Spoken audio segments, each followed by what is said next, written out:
All right, good evening, ladies and gentlemen.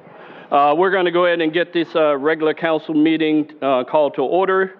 You please stand for a moment of silence, and then we'll have the pledge led by Councilmember Dixon.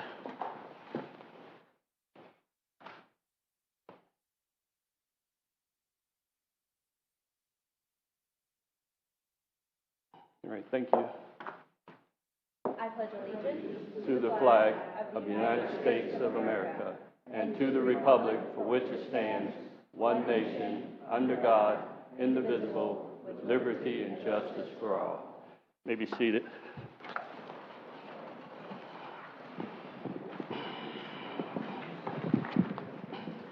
Madam Clerk, roll call. Mayor Jones? Here. Vice Mayor Nunn? Here. Councilmember Dixon? Here. Councilmember Dye? Here. And Councilmember McPartland? Here. Thank you.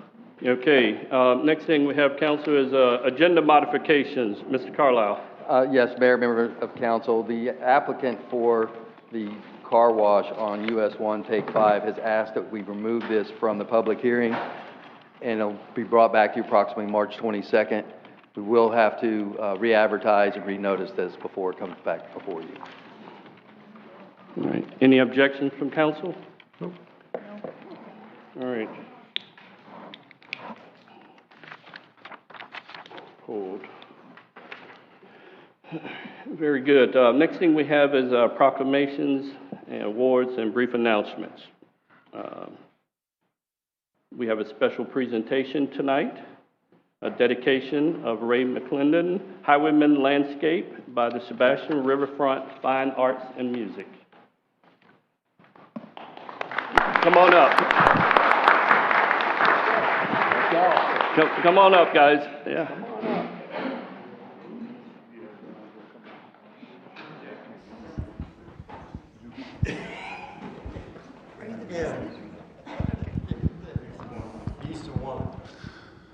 Hey everybody, we are the board of directors of the Sebastian Riverfront Fine Art Music Festival, the big art show where we close the road third week of January every year. So this was our 21st annual event that we just had in January. Anyway, we've been, our mission is to instill art and quality throughout the environments of the Sebastian River area and try to provide funding for the school art programs and pretty much anything where anybody would like to apply for a kind of an art endeavor. And we had an idea to get a highwayman painting and deliver it and give it to the city for a gift in perpetuity to hang in City Hall. And then Richard here said, why don't we get Ray McClendon and see if he will paint a painting for this purpose. So Ray, would you mind unveiling the painting? None of us have seen this yet. I saw it. Richard saw The reason Richard saw it because he asked for specific things to be put in the painting. I was like, I don't see that over there. He's like, put it in anyway. It's like, that's what you do. You add stuff to it. Artistic license. And try to get it as close as I can. And I changed some things around so you could see the whole picture, because one of the buildings actually sit in the back, so I had to figure out how to make it look. It makes sense so you can see it, so you'll see the unveiling of it now. And this is... And there is a poinciana tree in there that probably wasn't there, but... So this is Archie Smith Fish House. Fish House. Very nice.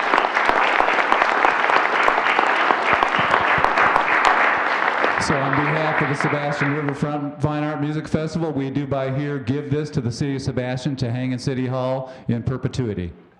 Thank you so much. Right. Thank you. Thank you.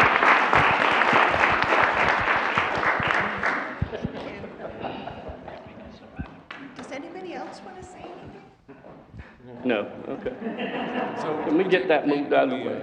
Want to move the painting somewhere? Yes. Ray's going to take his the easel or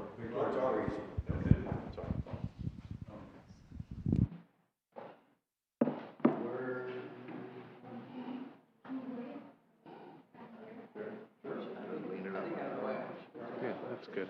I'll take this one down. We'll put it right here.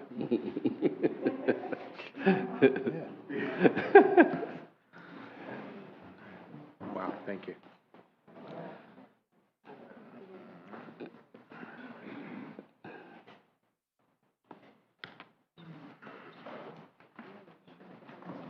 I've got to go to work tonight, so I'm going to excuse myself. Thank you. All right, next up we have the Sebastian Rotary Brewfest update by Mark Gingras and Scott Thiel. Mark, is he here? Yes, come on up.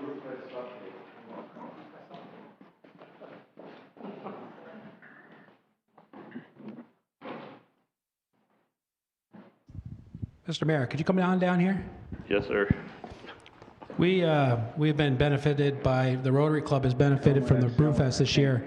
We had a very good year. Not as many people, but we, of course, it was our second year. Did very well with trying to gain some money for the city, as well as our club, and as well as a beneficiary. Our beneficiary this year was Halo. Halo will receive their check tomorrow. Tonight I'd like to present to the mayor, well, here's a check in an envelope, but we'll do the big check so everybody can see it. This is something that we're very proud of, and hopefully this will continue for the next few years. It's only our second year, so going into the third year, we'll just keep growing it. All right, thank you so much, Mark. We appreciate it.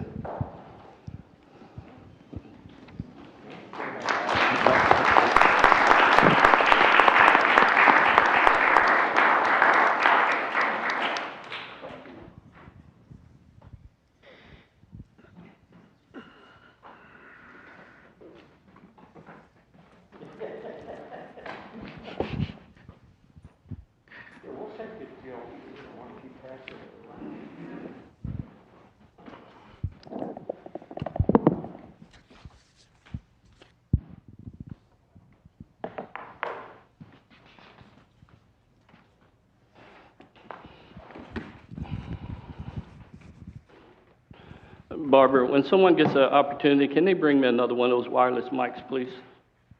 Thank you. Next thing we have on the agenda is a proclamation declaring the city of Sebastian to be a moonshot community. And we have members here from Moonshot. There you go. Is it Barbara and Marie? I don't know if it's working.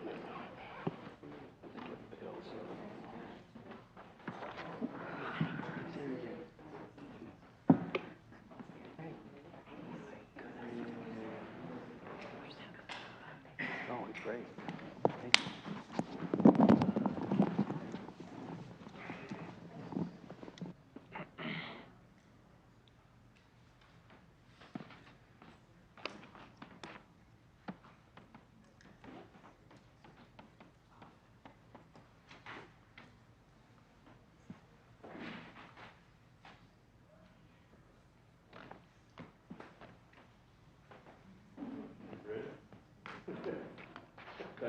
Testing, can you hear me? All right, very good. Thank you. All right, this is a proclamation dedicating, designating the city of Sebastian as a moonshot community, whereas our most precious resources, our children, the first years of a child's life, lay the foundation for all future learning, where the most rapid brain development occurs. And whereas early literacy is the gateway to all learning, from birth to third grade, we learn to read so that we can then read to learn. Literacy is the key to individual success and our community's economic prosperity, with a $13 to $1 return on investment. Whereas we must build literate communities and support families as their child's first and most important teacher. Indian River County has increased the number of third grade students reading on grade level 58%. The Moonshot Moment Community Action Network has set a 90% literacy goal to be a top 10 economy by 2030. Now, therefore, the City Council agrees to join Moonshot Moment Journey, Team of Teams, and commit to working together in 2023 to make Indian River County, Florida, a leading literacy capital of the nation. This means taking a stand for our youngest citizens by improving early literacy and giving every child the opportunity to be a literate, productive, compassionate citizen who will improve our world. Man, I know, right? I had a meeting with them and we've talked about this. This is so great. I love what Moonshot does. So, and witness whereof the City Council, Sebastian City Council has hereunto set their hand and caused the seal of the City of Sebastian to be affixed this 22nd day of February. And this is signed by all 5 council members. Thank you.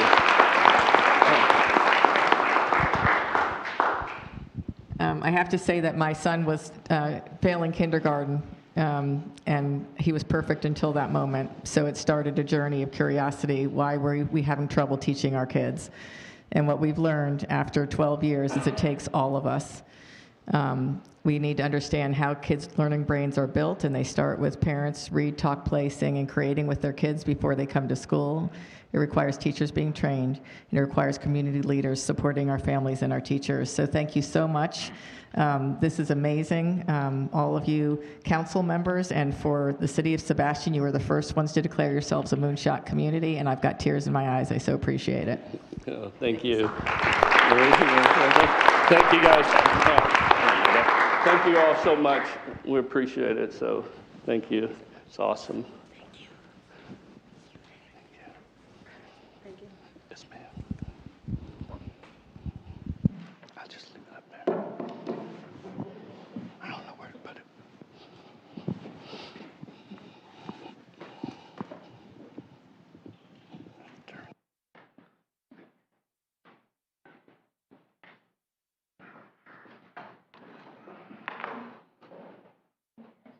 Okay, yeah, now.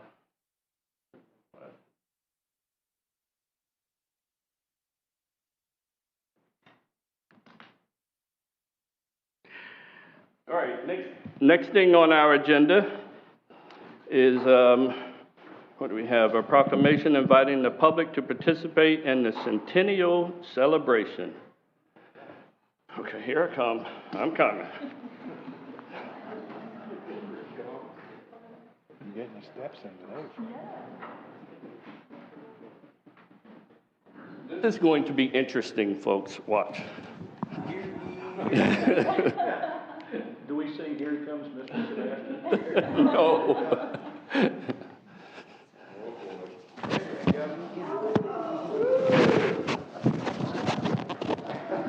Baby New Year. Andy, you need a picture of that.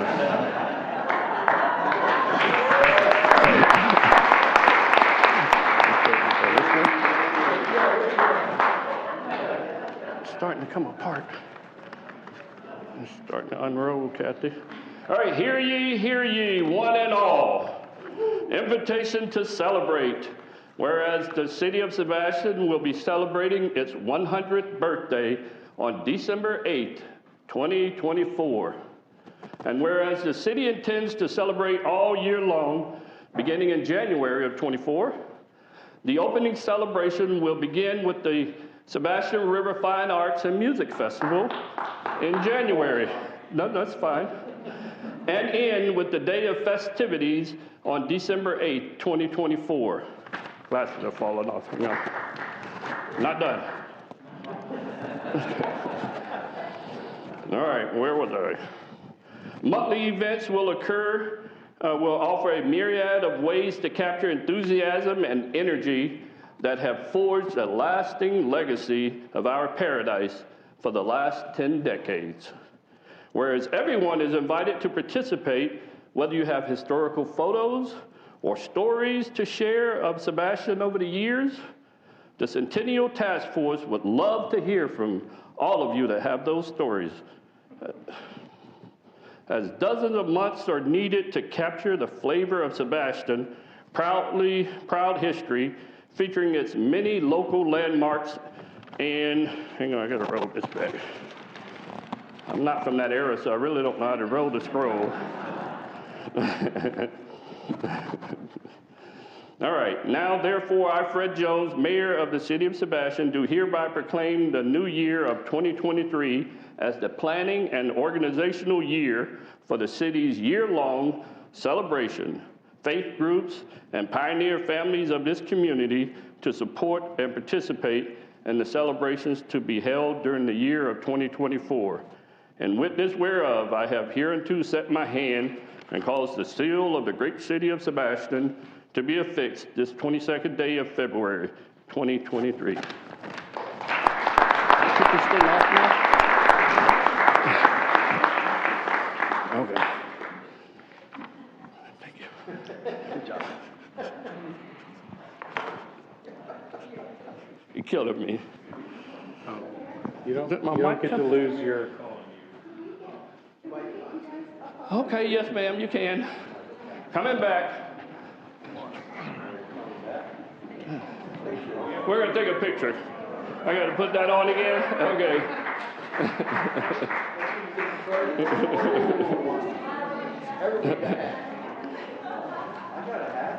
I'll just hold the scroll. But can you throw that on? You gotta have this on. That's all right, I'll do it like this.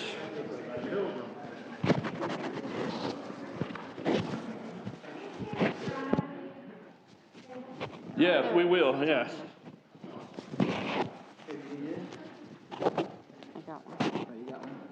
All right, there you go. All right, that's perfect. I'm gonna just hold this, roll this scroll up. Sorry about that, ma'am, I'm coming. All right, I'll hold the scroll, look at this.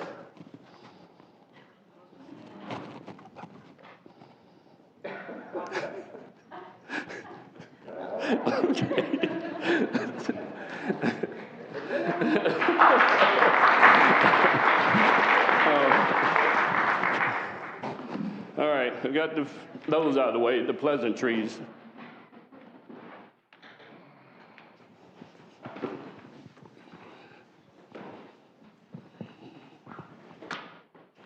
You know, I was going to wear one of my own hats tonight. Happy birthday. Okay.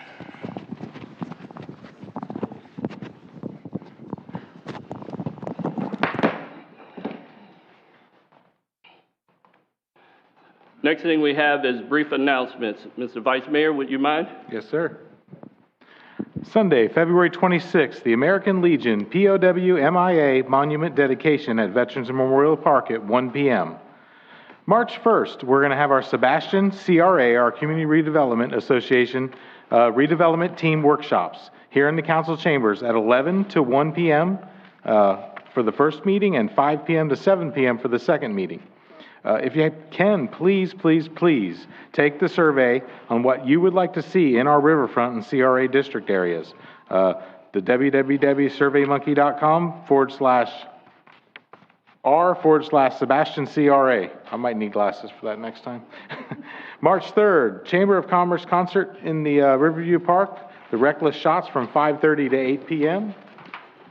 And that is it. All right, thank you so much, Mr. Vice Mayor. Next item on our agenda is public input. This is where anyone who wishes to speak on anything that's not on the current agenda, please come forward.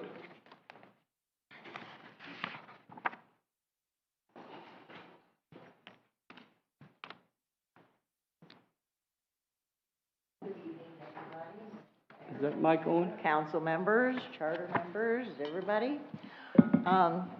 You all know I've been pretty vocal about since a lot of our events and things have been moving across the street from the park, the handicap accessibility has been atrocious. Not everybody can participate. My mom, she's lived here for 30 years, always participates in everything. Since she's been mostly in a wheelchair for any distance like that, she can't. I've emailed each of you a link of something here that I'm going to give to Jeanette. It's about a thing called a MobiMat. I think I emailed it. I'm not really great at sending links. You might have a link, you might not. You might have a picture of a link. So Jeanette's going to copy these for me and give them to you as well. The thing is that these mats are reusable. They're not very expensive. They roll out so that any event that you put across the street from the park, they're about 5 feet wide. You could roll it in front of the booths, in front of the bands, whatever. It would make it easy for the wheelchairs and the people on walkers to be able to participate in everything that's going on over there. And the big thing is the cost is not very high at all compared to the number of people that are being excluded. The last project the last event, big event, the big art show, where so many of the booths and everything ran along the sidewalk and down Indian River Drive there and everything. It was great, but when you came to the food booths, you know, the refreshment booths, the band, the accessibility stopped there. And I actually took the time to ask several people that were in wheelchairs and on walkers and things about it, and they all had the same thing. They loved being able to see the booths, but they wish they could go see the bands, but they can't really go across the grass. And the walkers, eventually somebody's going to fall. So I'm hoping that you'll be able to look at this information and consider it. If not, at least consider keeping these events in the park proper, where we've got the cement access all the way around to everything. You know, there's a lot of people here on walkers and wheelchairs, and I'm hoping that, you know, that we can find a solution where everyone in the community can enjoy all the events. By the way, I don't think I told you my name's Sharon Herman. You all know me. Thanks. Yes, ma'am. Thank you so much. Is there anyone else who would like to speak on anything that's not on the current agenda? Do we have anyone with their hands raised on Zoom? No, sir. All right, thank you. All right, public input is closed, and we'll move on, council, to item 8, the consent agenda. Mr. Mayor, I move approval of item 8A and B. Second. So we have a motion and a second. Do we have any discussion on that? Hearing none. Mr. Mayor, I just want yeah. to mention that on item 8, the donation to the Indian River County Executive Roundtable, I do sit on that board. All right, very good. All right, since it's not very much money, but since there is, we're going to call the roll. Madam Clerk? Yes. Councilmember Dixon? Yes. Councilmember Dodd? Yes. Are you I abstaining? don't have a problem. Pardon? No, Am I good or what, Mr. Manning? He disclosed it, he's good. Okay, Councilmember Yes. McPartlin and Mayor Jones. Yes. Thank you. All right, committee reports or appointments. Do we have any committee reports? I do have one, Mr. Mayor. Yes, sir. So I attended the Tourist Development Council this past week, and wow is all I can say. We are at almost 45 to 50% of our goal on bed tax already at halfway through February for the year. We're going to exceed the goals that they had by huge numbers, and last year it really went up a lot, and what that is what they consider heads on bed tax. So that's all the tourist tax for the people that come and visit here, and that money goes for a lot of things within our city, for mostly infrastructure related items. So it's very exciting that that money is going to be huge again this year. And once again, this is almost exclusively people visiting our county, not people that live here. I mean, you have a few staycations, but mostly tourists. So it's huge. We're doing very, very good. All right, thank you. Any other committee reports? Hearing none. All right, we'll move on. Our next item is a public hearing. This is for first reading. Public hearing, ordinance 023-02. Mr. Anand.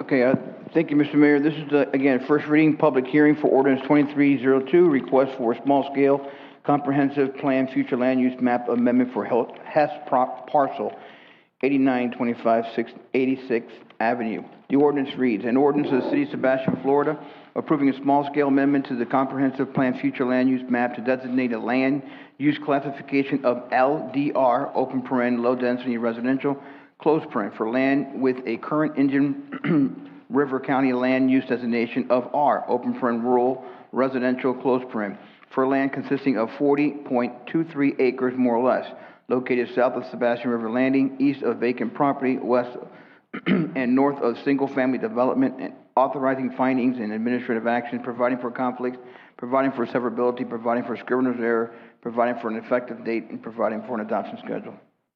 All right, thank you so much, Mr. Nunn. Mr. Carlisle.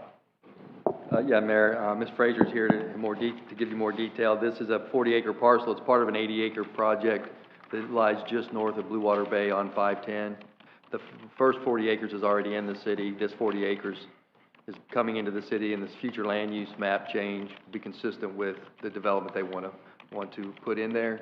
And there'll be some things that'll need to be done to make sure those parcels come together. But I'll let Ms. Fraser address those issues. Mr. Mayor, if I can, just point of order. Just make sure about anyone has any kind of ex parte communication. Okay, yes, we'll just go ahead and clear. Anybody council have ex parte communication on this project? Nope. No, sir. No. Thank you for that, sir. Mr. Mayor, I believe I have to read these into the record. Not that. Not that. Not that, it's the next one. Oh, the next one. Oh, thank Yeah. you. All right, Ms. Fraser. Thank you. Yes, as stated, this is a property that is just here in front of us asking for a land use change. They came before the council about a month ago asking to annex into our city. The request is consistent with the surrounding land use to the west and to the north.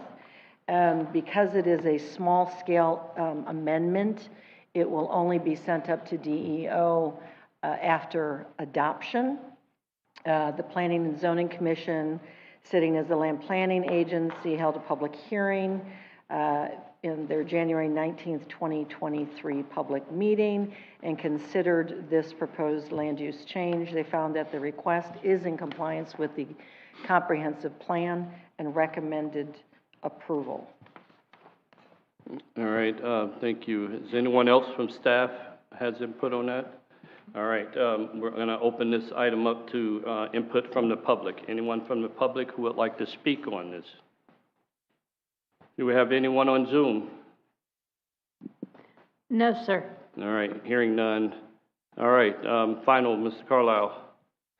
We have nothing further to add at this time unless you have questions for us. We think this is a good project. We think it's beneficial for the city to move forward with this and approving ordinance 023-02. All right, we'll go ahead and close that part of it. Council, any questions of staff? Mr. Mayor, I move approval of ordinance O-23-02. Do you have a motion? I'll second that. And now we have a second. Any further discussion? Hearing none, Madam Clerk, call the roll. Councilmember Dixon? Yes. Councilmember Dodd? Yes. Councilmember McPartlin? Yes. Mayor Jones? Yes. And Vice Mayor Nunn. Yes. Motion carries. Thank you. Okay, thank you so much.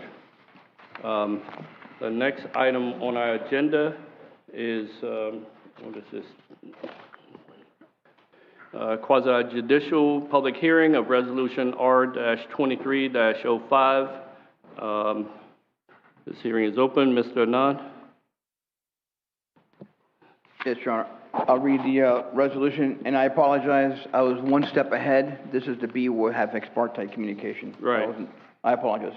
Once again, this is a quasi-judicial public hearing resolution on Resolution 2305.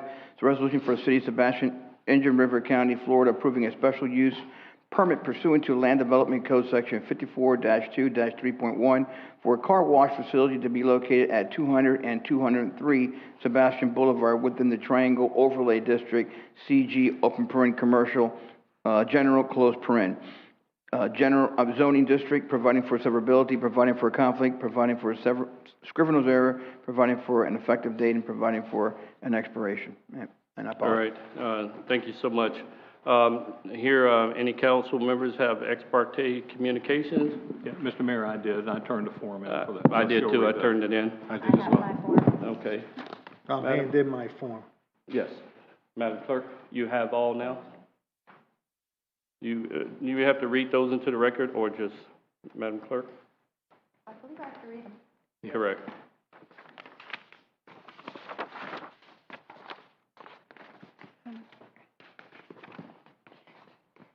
This is Mayor Jones. He had communications with Amaron Homes Incorporated. The substance of the communication is as part of my investigation into this issue. I have visited the site and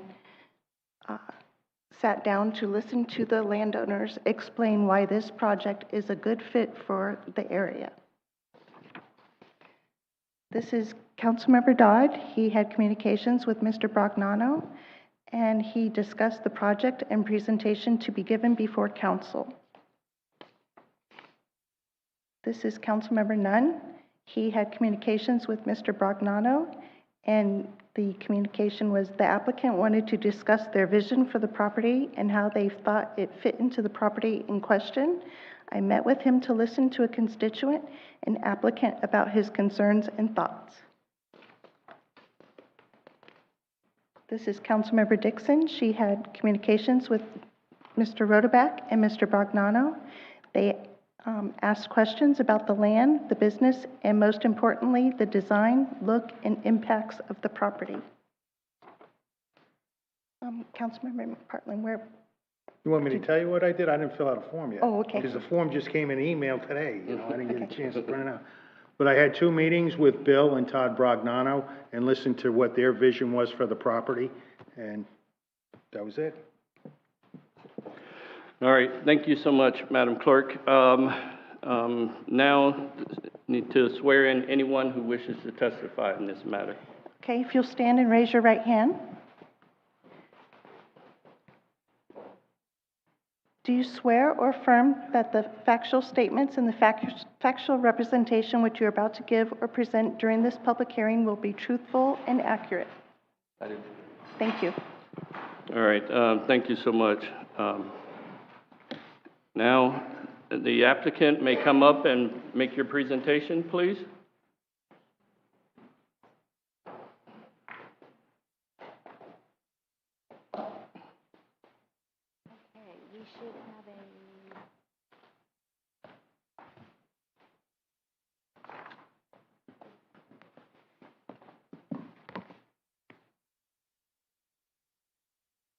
Ma'am, if you give her a minute so she can get it up on the... Yeah, that's not the right one that I sent yesterday. While she's doing that.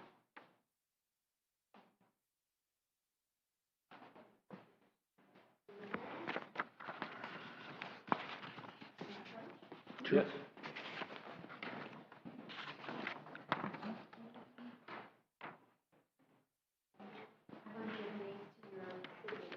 Okay. Thank you.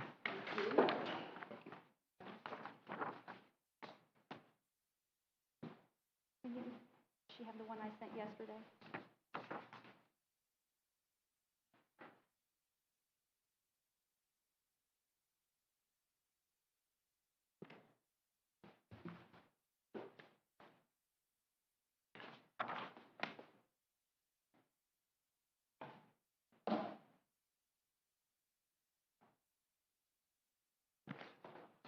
All right.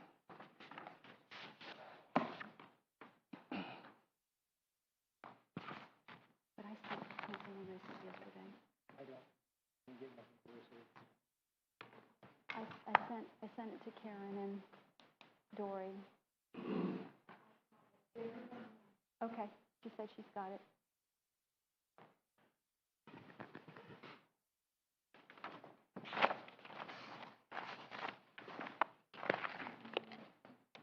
I can start while she's pulling that up. I hate to leave you all sitting up here.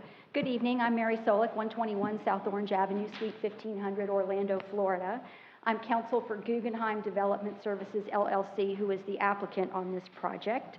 Guggenheim Development is the contract purchaser of the subject property, and we are presenting the Mr. Clean Car Wash project to you tonight for special use approval. It's a very narrow issue before you tonight.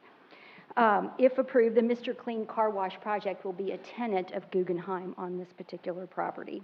With me tonight, I have Jesse Kent, who is Director of Development for Guggenheim Development Services, Preston Miner, who's the project manager with Guggenheim, Teresa Curry, who is our project engineer, and Sean McGovern, who's up here at the podium with me, who is with Mr. Clean, who will be the tenant on this project. Also present are Todd, Bill, and Bragnano Sr., Dan, I was going to say Dom, it's Dan, the current property owners, and their counsel, Jonathan Rodeback. You have a very lengthy staff report in your package that I hope you all had a chance to review, and you are all aware that we were heard by the P&Z who recommended denial. We would urge you tonight to take a fresh look at our project, and we would ask you ultimately to approve it. As laid out, oh, here we go. Now can I get to page 16? Do I do this or do you?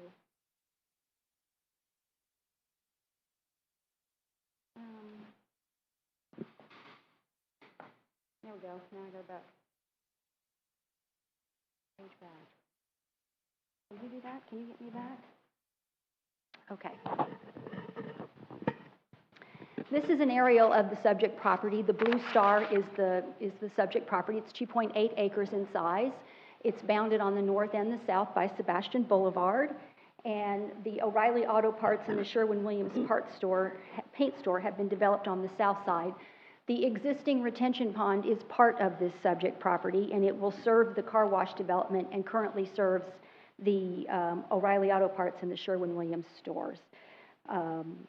It's a very commercial area to the north and to the south, and to the west. There is a residential community on the north side of Sebastian Boulevard.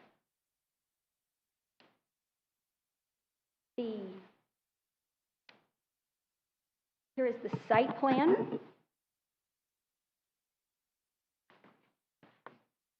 Again, this is the existing retention pond. You've got 512 on the south, 512 on the north, the Sherwin-Williams store, the O'Reilly Auto Parts, and this property will access both from, it'll be right in, right out on the north side from Sebastian, and left in, left out from the south side. This is very, very good access for a commercial project.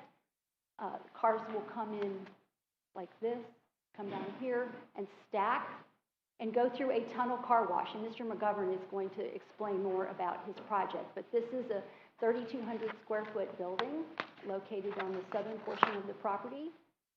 It will have an office, a lobby, restrooms, and then car wash patrons will come out, and each one of these parking spaces is a covered, canopied vacuum stall for customers to continue to self-detail their automobiles. And then they'll come out here and either go out this way or go out to the north. So the site has excellent access for this type of a project. The two buildings here and the retention pond and the traffic on Sebastian, your comp plan says you have 15,000 cars a day on Sebastian Boulevard in this section.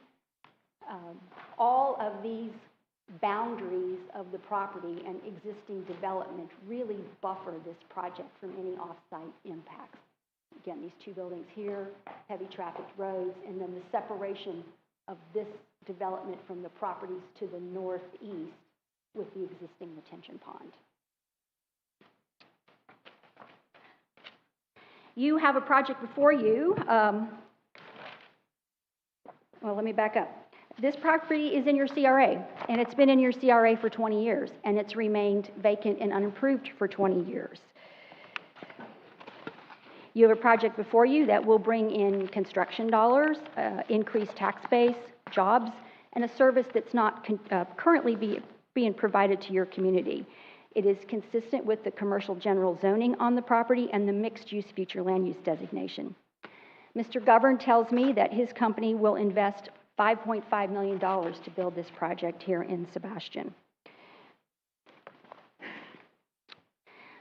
If you read the staff report and if you read the minutes from the P&Z, it looked to us like the staff and the P&Z board didn't understand the nature of this service that Mr. Clean wants to offer. It's a different concept than the car washes you have in town now. And I would like Mr. McGovern, who is going to be the operator of this car wash, to talk to you about his company's history, and how this project will develop and how they will function in your community. He will also address the architectural style of the building. In your staff report, you do have the prototype drawings that we submitted with our initial application. But that is because this stage of the process is just the zoning level review of this project. If we are approved here tonight, We then go through site plan, final engineering, and architectural review. And at the application stage of this project, it didn't seem wise to invest in the architectural level of detail that will be needed at a future stage unless we had our zoning approval. But we have taken the time since the P&Z board hearing and tonight to start working on that process. And Mr. McGovern is going to present to you tonight some preliminary concept drawings that will get us eventually to compliance with your overlay district standards and meet the architectural requirements of your community. Okay, Mr. McGovern, I'm going to let you talk about your company while I get the architectural pictures pulled up. Good evening, Sean McGovern, 1265 Oak Brook Drive, Norcross, Georgia, 30093. My name's Sean, a lot of people. Thank you for taking the time to listen to me today. We're a company that's been around since 1988. You get closer, sir? Yeah. We started off in 1988 in Lawrenceville, Georgia, with a father and son car wash business. It was the first full-service car wash in Gwinnett County, at the time the largest growing county in the nation, and obviously in the state of Georgia. I've been with that company since 2004, and I have progressed from being a draftsman and engineer all the way up to the chief operating officer. In that time frame, I learned what a family business really is. It's a group of people that work to bring in community and grow as a whole. We've been involved with charities. We have a standing charity that we do. It is called Helping Hands. Helping Hands is an opportunity for booster clubs and fundraising groups in order to gain interest and grow for their own community. The biggest one we have that we talk about is we have a booster club. It's the baseball booster club for the local high school, where they've been using us for over 20 years on this particular booster situation. We give half of our proceeds to those groups. So we're looking to be part of a community. We've always been a community-based service. And Sebastian, I'll go a little bit off the side. Today, y'all kind of hit on a chord for me. I'm a third-generation educator. My wife is an English teacher. My mom is a second grade teacher. Her mom was a third grade teacher, and my grandmother was a high school principal. So to hear that y'all are adopting something so important as the Moonshot program, that really hit home. And then you also celebrate my wife's birthday for your centennial celebration. So she's not that old.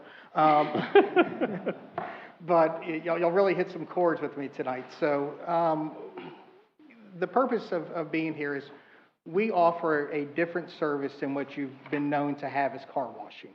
Today you have, for the most part, an in-bay automatic or WAN bays available to wash cars and boats. What we do is an automated system where we greet you, we get you loaded into the tunnel, and we let the car wash the vehicle for you, and then we provide the service of free vacuums, window cleaner, and then an all-purpose cleaner so that you can also continue working on the inside of your vehicle. We become a part of the community. We do the Taste of Grayson. We do reach outs with different groups to become part of the community. We're not looking to be a large-scale group. We're a family-owned business that hires from within the community itself. We provide very good service. We keep beautiful facilities. We really work to improve what we do. We are a business. We are looking at opportunities for growth of our business, and your community is a great opportunity for that. You are underserved with what we do, and we're providing a service to allow you to protect your investment in your vehicles. Most people consider automotive to think of changing oil or changing tires, and we don't do that.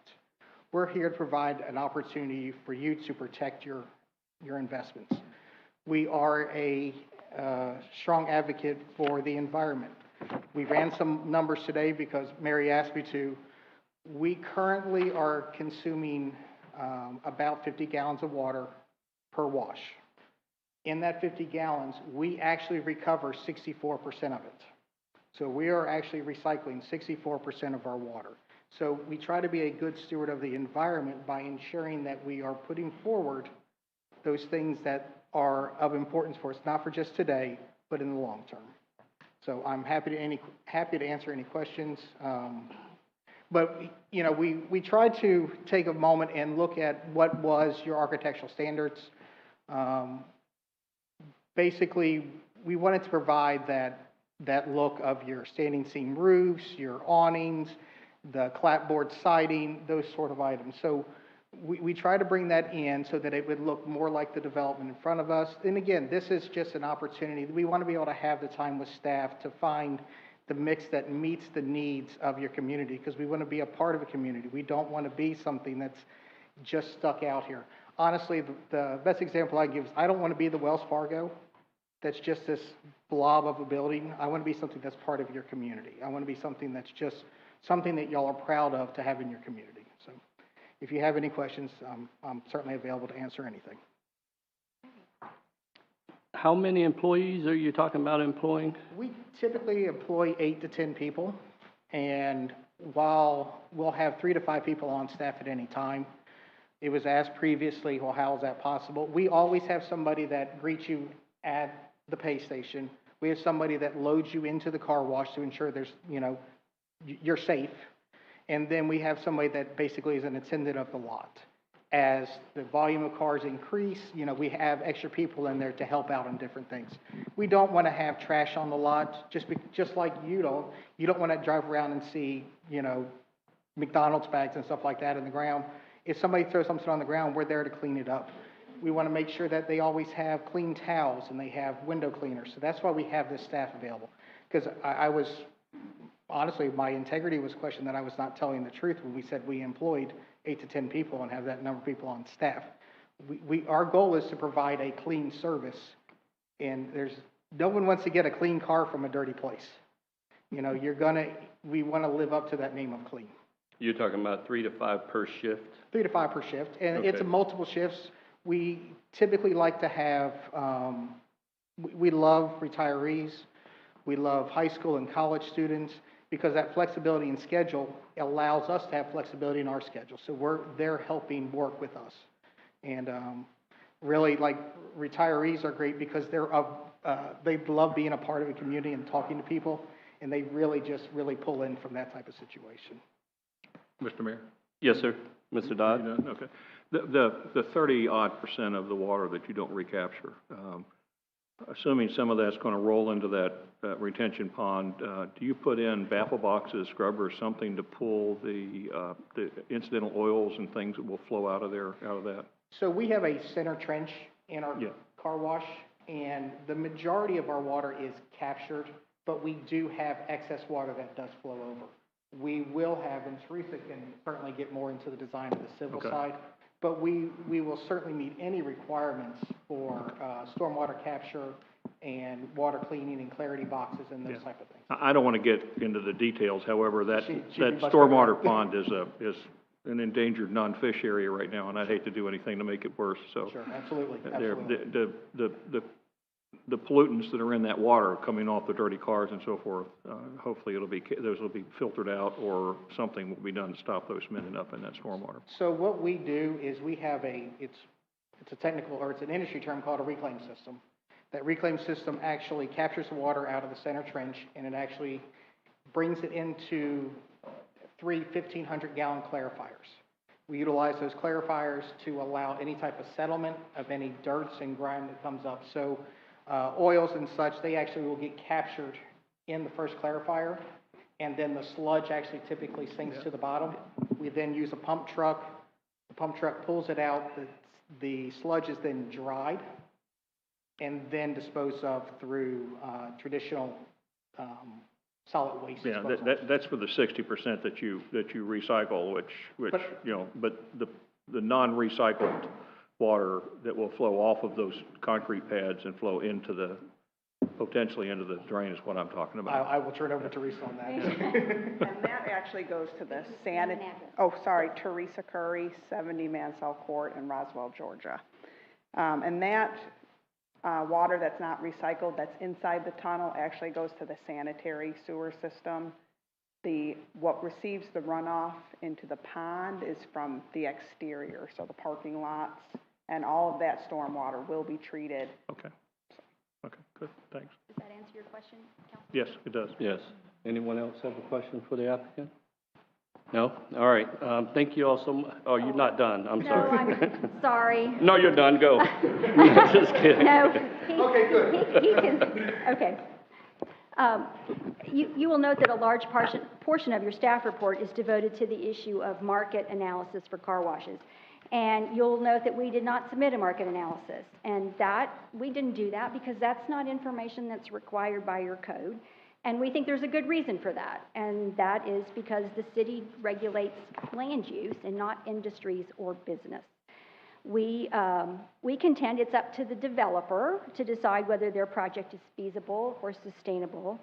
And these folks have done their homework. They've looked at your community. They looked at whether there is a market for this car wash. They've studied it. They've done 8 car washes in Georgia and how many in Florida? So we currently have 14 car washes. We have 4 operating in Florida.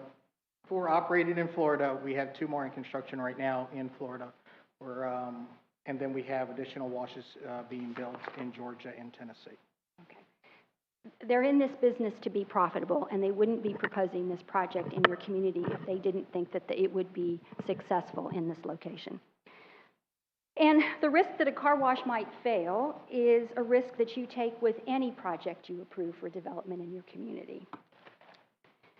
Okay, now I got to go into the boring but legal stuff. This is a special use request, and you have criteria that you are to follow. And they are in Land Development Code Section 54-2.3.1. And the very beginning of that section gives you the definition of special use.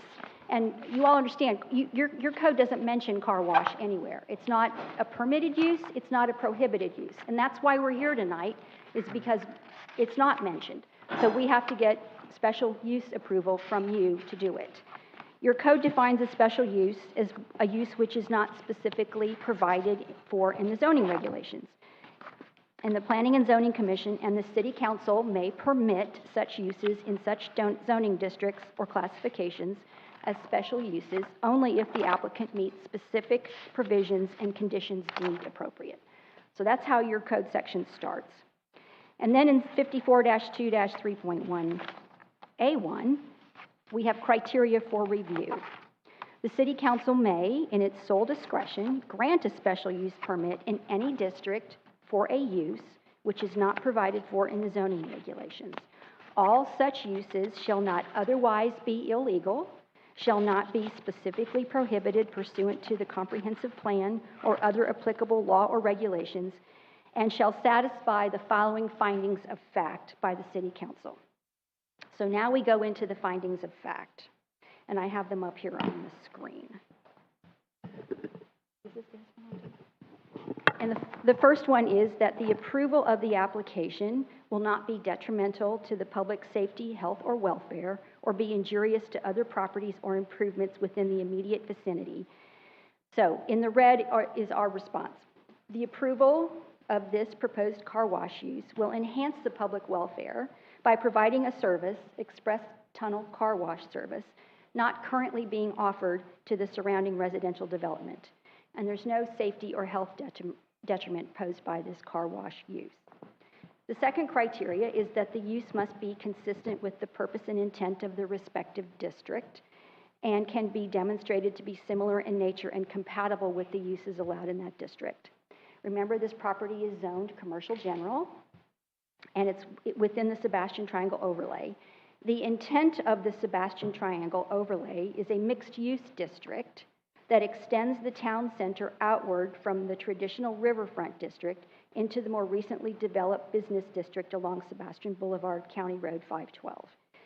You have plenty of commercial uses in that area currently. You have auto repair, auto glass repair, self-storage, auto parts store, paint store, air conditioning business, a cafe, a vape lounge, the American Legion Post, and the City Public Works. This area is all developed with a mix of commercial uses. We contend that the proposed car wash use is similar and compatible with the other neighborhood-serving commercial uses permitted under the CG zoning category in the triangle overlay. And the last criteria is that the use must be consistent with the comprehensive plan and the code of ordinances. Your staff report says that it's not consistent with objective 1.3.3. All that objective says is that the city shall maintain procedures in the LDC to limit the proliferation of urban sprawl and encourage redevelopment and revitalization of blighted and economically challenged areas. Remember, this property is in your CRA because you made a finding of blight. And we contend that this proposed project will encourage redevelopment. That property has been sitting vacant for 20 years in this CRA and will help revitalize a blighted and economically challenged area. The proposed use is consistent with the commercial designation of the property, and that makes it compliant with policy 1.3.3.1. And it provides a commercial use to meet the needs of the citizen of Sebastian that's not currently being met, which also makes it compliant with policy 1.3.2, which are all implementing policies under the comprehensive plan under that overlying objective. And lastly, there's one more comp plan policy that I'd like to bring to your attention, the policy 1.3.6 mixed use. The purpose of, and that is the future land use designation of this property, mixed use. The purpose of that designation is to provide a mixture of residential, office, commercial, recreational, limited industrial, and institutional uses. And this designation shall target areas outside of the riverfront mixed use to allow for greater flexibility and changing market types in identified areas of the city, such as the Sebastian Boulevard Triangle area. So here you have a project before you that is in that targeted area of the Sebastian Boulevard Triangle area, which will provide a mixture, it will add to the mixture of commercial uses in that particular area. The very last section of your code on special uses states that you can add conditions of approval. And you have proposed conditions of approval in the resolution that is in your package, but I took a look at them and I thought that they were a little vague and some of them not warranted. So I proposed alternate conditions of approval, which I've given to your city attorney today. And I've given you each a copy. And I really condensed the 6 conditions that were in the staff report down to 3. And I think I've addressed all of the concerns that were identified by the staff in the conditions of approval and resolution. And we're proposing that the first condition be that a noise study shall be submitted, no vacuum station reduction or enhanced landscaping for the purpose of sound reduction shall be required unless the noise study demonstrates that the vacuum noise carries beyond the property lines. Remember, this property is bounded on both sides by 512, 15,000 cars a day. We don't think you'll hear any noise from this property over and above the road noise. But if our noise study shows otherwise, then at the site plan stage, it would be appropriate for your staff to discuss with us a reduction of vacuum stations or additional landscaping. I have added hours of operation, limited Monday to Saturday, 8 a.m. to 7 p.m., and Sunday, 8 a.m. to 6 p.m. And I've added the third condition, which was in the resolution. The building design must meet the Triangle Overlay District's requirements regarding architecture, colors, and landscaping. With that, I'll stand for questions, but I would ask for your approval as well. Do you have any questions for me? Sean, you're standing behind me. Is there something I forgot? No. Oh. Any questions for me? Any questions? None. Okay. All right. And then I'd love to respond to any citizen commentary. Yeah, you'll have the opportunity to respond. Yes, ma'am. Thank you. Thank you so much. All right, staff? Good evening. So before us this evening is Resolution R-23-05, which is a request for a special use permit for Mr. Clean Car Wash to be located at 200 and 203 Sebastian Boulevard. Guggenheim Development Services LLC has requested a special use permit for vacant properties located at 200 and 203 Sebastian Boulevard within the Triangle Overlay District within our CRA. The current zoning is CG, and they are requesting to construct and operate a car wash facility with a proposed 3,200 square foot car wash tunnel building, along with 2 queuing lanes and pay kiosks, 28 canopied vacuum stations, and 4 employee parking spaces. A special use permit is necessary when a use, such as a car wash, is not specifically provided for in any of our land development code zoning districts. So as required by code, staff has reviewed the application and prepared a staff report. The Planning and Zoning Commission held a public hearing on January 19th, 2023, and made a recommendation to City Council to deny the special use permit by a vote of 5-2. The same materials that the PZ Commission reviewed is being presented to Council for their consideration, along with the items and letters presented to them at the hearing. As previously stated, the Section 54-2-3.1 of the Land Development Code provides the requirements for a special use permit to be issued. The City Council may, in its sole discretion, grant a special use permit in any district for use which is not provided for in the zoning regulations. All such uses shall not be otherwise illegal, shall not be specifically prohibited pursuant to the comprehensive plan or other applicable laws or regulations, and shall satisfy the findings of fact. I believe staff has brought forward to you compelling information for your consideration. I would like to draw your attention specifically to page 67 of your packet, Section 8, which is the required findings of fact, specifically 8B, which is the use requested, excuse me, is consistent with the purpose and intent of the respective district and can be demonstrated to be similar in nature and compatible with the uses allowed in such district. When we're talking about district, it is not just the zoning district. We are talking about the comprehensive plan, and which the CRA master plan is noted within Objective 1-3.3 and Policy 1-3.3.1.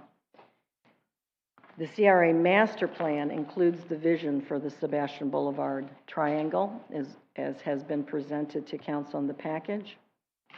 The Sebastian Boulevard Triangle serves as an important gateway to downtown Sebastian. Ensuing guidelines noted within the master plan establish strategies for future development to help achieve the small mixed-use residential gateway envisioned for the triangle.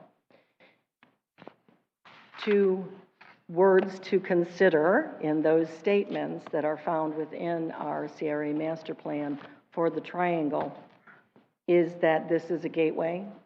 This is the gateway to our city from all points west, south, and north. And does this type of development? Mr. Mayor, I'm sorry, Ms. Fraser. Of course. The Yes, city sir. manager needs to discuss something with you. I got a note from my MIS. They need to take a 5-minute break to repair some equipment for the video. Okay. projection, All right. if that's okay. We're going to be in recess for 5 minutes. We have some technical issues, so we'll get back to you, Ms. Fraser. Good. Now I can go have a.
Ms. Frazier, you may continue. Do you know where you left off? Because I don't. I'll have to start from the very beginning. Sorry, Okay, sorry. very good. So, what I wanted to relay to you in these statements that you can find in the comp plan and the CRA master plan is that for your consideration, the triangle is considered a gateway into the city, a gateway into our downtown. And in addition, any development that is performed in that triangle, we need to consider if it is a development that would incentivize or spur further redevelopment of the triangle to achieve the small mixed-use residential gateway envisioned for that area. Secondly, Ordinance 0513 provides you with the permitted and conditional uses that are allowed under CG in the triangle. And I just want to bring that up to your consideration. Is this use compatible? Because it won't be identified, but is it compatible with the permitted and conditional uses within the CG zoning in the triangle overlay ordinance? If I may bring your attention to page 68 under item 9, conditions of approval. Correctly stated, if the special use permit is recommended for approval, staff suggests specific conditions for the council's consideration. Those conditions are in your packet as well as in the resolution. Certainly, you can modify them or delete them, but we felt strongly that a reduction of the number of vacuum stations, which is currently 28 being proposed, that's about twice as many as the other existing car washes in our city have, and that has nothing to do with marketing. This is just for consideration of noise and volume. Noise analysis would need to be submitted as part of the land development code. We are requesting that industry standards recommended for noise reduction measures be considered in the resolution to make sure that they are incorporated into any site plan requirements, and that increased landscape buffers for gateway enhancements or boulevard enhancements, again, this is the gateway, be considered. Hours of operation have already been presented as a possible reduction or consideration for the adjacent residential neighborhoods. At night, 512 doesn't have as much traffic, and we would want to consider that the noise be reduced during the evening hours in consideration of the neighborhoods. And of course, building design meeting the Riverfront Overlay District requirements would be required, a requirement in the site planning review, but we felt that it was important to mention that as a condition of approval in the resolution. In summation, after consideration of the materials presented by the applicant and staff, and in consideration of the findings of fact, the council may approve resolution R2305 granting the special use permit with conditions or without conditions, or deny the special use permit request. Staff submits that all materials, presentations, and testimonies are made part of the record. And with that, we are here to answer any questions. Ms. Fraser, are you comfortable with the photos of the conceptual drawing of the building? Do they fit that criteria? Are you asking, do I have them? Yes. Yes. Yes, no, sir. no. Does that fit with our design? What they have The here? new design that was submitted today, sir? Oh, yeah, that's the one they showed there, not the old ones that we have in the book. The first conceptual design, we're not doing land use design reviews at this point, but we would have serious problems with the first conceptual design provided to the Planning and Zoning Commission. We appreciate the new architectural designs that were submitted. But again, we have only preliminarily looked at these drawings, and I would not be comfortable to say that this would meet our overlay district 100% or not. But it's closer. Is anyone else? Mr. Dodd? Well, I guess talking about, these aren't my comments, I'm going to come back later, I think, and make some comments, but talking about the architectural designs that they presented this evening, the applicant has stated, both in your conditions and in theirs, that it must meet the Triangle Overlay District's requirements regarding architectural colors and landscaping. So it would seem to me that they've indicated that they're willing to work with the staff during the site plan process to make sure that happens. One of the things that popped up to me on the pictures they showed was the height of a couple of the corners of the building, and I'm not sure whether that fits within our environment, because I've read something about you can't do those protruding things on the corners of the building, but it appears that they're willing to work with the staff on that in that regard. So I'm not sure, 100% sure that's a problem. The pictures that are in our packet are certainly a problem, and I agree. I'm very, very, very. It's a great sign that they've come back with updated architectural pictures on this. So that's it for right now. Thank you, sir. In addition to what Mr. Dodd's saying and Ms. Frazier, with the new conceptual drawing, it looks better, but what's concerning to me is the giant blue tower. I don't want him on it. And I don't know if that's the plan or not.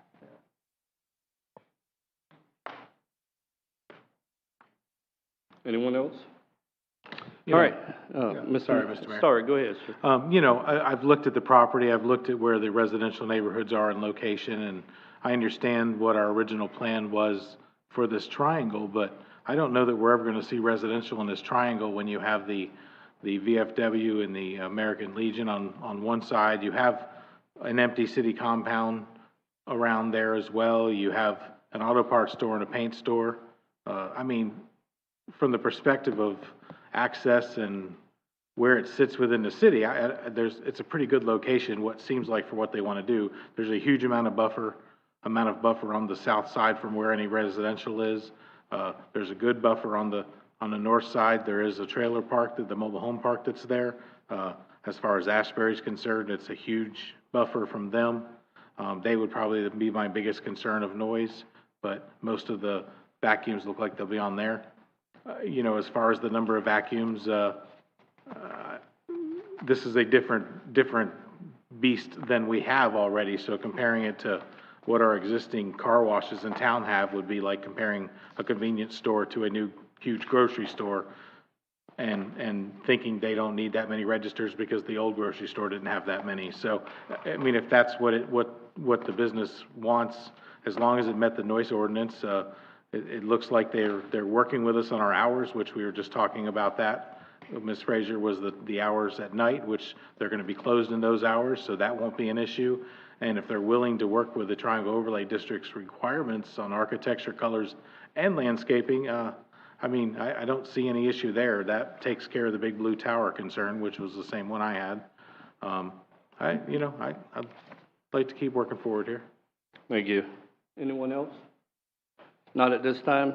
All right, we're going to go ahead and open the floor to anyone in favor of this request. Come forward, sir. Good evening, Council. Jonathan Rodeback. I'm an attorney here in Sebastian, and my business address is 1565 US Highway 1. Thank you, Council, for allowing me to speak tonight. I have the pleasure of representing Todd, Bill, and Daniel Brognano, and they are the owners of the property that's at issue tonight. You might know the Brognanos as they are the owners or operators of the business Amaron Homes. Amaron Homes built many homes in this community, maybe some of your homes, many of the homes, maybe of the people in this audience. The significance of that is, as local business owners, they have their mainstays in this community. Me, as a local business owner, can relate to that. And as mainstays in this community, They have had a lot of community involvement over the years, donations to Little League fundraisers, donations to local causes, and also, Dan specifically raised his children, Todd and Bill Brognano, here. Todd lives here. Bill's kids went to Sebastian Charter. The reason why I'm bringing this up is because we're looking at this with due respect to Ms. Solik and the applicants, is that we look at this from a local perspective more so than members trying to break into the community. As stewards of this property and members of this community, I can tell you the Brognanos very much deeply care about what is being operated at the property. Amaron Homes, the business, is a stone's throw away. They do not want a blighted property. They do not want a business that's going to be an eyesore. They do not want something that is going to detract from customers that are going to be going to Amaron Homes. So, for that reason, they are absolutely in support of this project because over the 20 years, as many proposals has come before them, they have brought one to City Council for approval. And this is by far the best one, which they believe is to be in the best interest of the community. Now, if this business fails, which we do not believe it would, the people that would suffer the consequences for it most would be the Brognanos, which is why they do not believe it would fail and why they have done the legwork to try to communicate with all you members of council to tell you why they believe in this particular project. I'm not going to rehash all the points made by Ms. Solik. I'm just going to generally point out to you that we do believe this is absolutely in conformity with the comprehensive plan and the goals of the city. Specifically, the comprehensive plan, objective 1-3.3, generally speaking, is to encourage redevelopment and revitalization of blighted and economically challenged areas. What you have here is development. The first development that was before you in the 20-year period. And what you also have here is a business with a proven track record, multiple, over 20 different locations in this country of successfully operating a similar business. This applicant has been willing to work with the city, address any of your concerns with aesthetics, noise, so be it. They just want the opportunity to be a part of this community, and they are also willing to work side by side with the city to make this something that the entire community would want at large. In anticipation in some of the comments that we think there will be an opposition to this particular project, specifically those from perhaps owners of other car washes, I can tell you that there was a lot of discussion about this is not a competing business. And it's not. I spoke with Mr. McGovern about a month ago that he's probably not going to get my business because I like using a high-pressure sprayer. I'm not his market. Who is his market is my wife, who wants to quickly drive through the express car wash, get it done in 3 to 4 minutes, and be on with the day. She doesn't want to have to drive over 30 minutes to South Bureau Beach to find a similar service. She would love that opportunity to do it right here in town. For all those reasons, and looking at it from the local perspective, we believe this project is in the best interest of the city, and we respectfully request that you approve this special use application. Thank you. Thank you so much, sir. Is there anyone else that would like to speak in favor of this project? Okay. Is there anyone on Zoom in favor? No one has raised their hand. All right, thank you so much. Now we're going to open the floor to anyone opposing this request.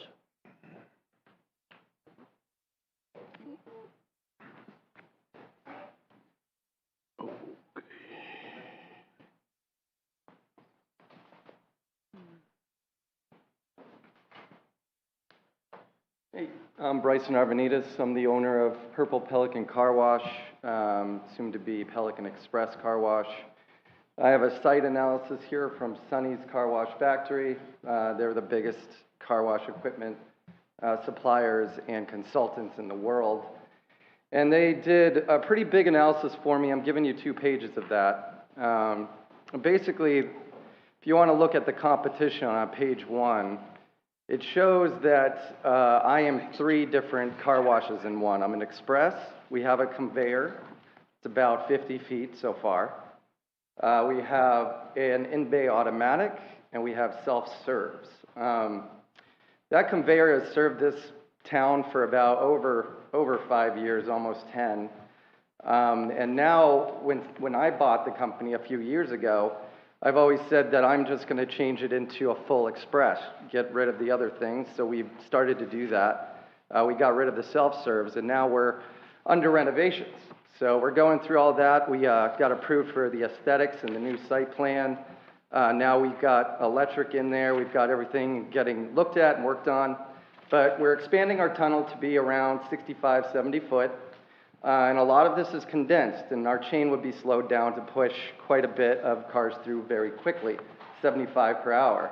I believe the bigger tunnels that Mr. Car Wash and Take 5 want to put in can do probably over 100 an hour. But what we're looking at is City Sebastian being 25,000 people. We're actually already serving that quite well. In the summertime, you don't see many cars come through. We don't really need the firepower. If you look at the other competitors over there, you know, we have a Kiwi, we have a Caliber coming in. We also have the prospective Dirty Dogs that wants to come in about 500 feet south of me. We also have Take 5, which is going to be around 500 feet from them. And keep in mind, those are both express wash car washes as well. We're going to have 4 express washes in town, if they get all approved. So remember, Dirty Dogs is county, I believe. We also have the in-bay automatic guys. So express washes are quick. You can go through. You can go through ours pretty quick too. And our new one, you'll be able to go in quicker. We also recycle our water, just like they do. We provide towels. Somebody's always at the pay stations. We'll have about 8 employees when we open fully back up. And we'll be a bigger express, but we've always been express. So saying this service hasn't been given to the city or anywhere around is, to me, false. So with that said, I think, you know, moving forward, we should be done with all of our renovations here in a few months. We're cleaning up parking lot, building, we're refacing it, and so I don't think we're going to be a blight if that's what some think. We do pretty well. So our customers love us. We also have a petition we got when Caliber was coming in of almost 200 people, businesses that we went door to door to and asked them if they need more car washes in the area. They don't. I mean, if anybody wants to see this, I have it here. I can provide it to you. But anyways, that's all I have to say. Thank you so much for your time. All right. Thank you so much, sir. Is there anyone else? Opposing this request? Yes, sir. I'm Ron Adamson, Sebastian Car Wash, 509 US Highway 1, and a resident of Sebastian. I'd just like to start out by saying that if you do not approve this car wash that's proposed here, you won't be setting a precedent. In I believe it was 1997, I had already built the first car wash, and it was about 8 years old, and I wanted to put a second car wash in. I came to the city. First I got a contract on a piece of property in the triangle that was about a 1 acre piece. I come to the city planner to present it to the council, and he suggested that I have a conceptual plan and attend the next city council meeting, which I did. Jim Hill was filling in at the council. He was the vice mayor at the time, I believe, and he was filling in that evening when I came before the city council. This was strictly a conceptual plan that I brought before the city council. That was what the planning director had suggested I do. When I got up to speak, it was like I had kicked their dog. It was obvious there was no, it was obvious they wanted no part of what I was selling. It was obvious also they had already decided among themselves that no way were they going to allow a car wash in the triangle. The following week after that meeting, they had the city attorney draw up a moratorium on the whole triangle to make sure that I didn't proceed trying to put the car wash in. So once again, as I started with, if you decide to turn them down, you won't be setting a precedent, because I was turned down back in 1997 for this same type of project. All right, thank you so much, sir. Is there anyone else?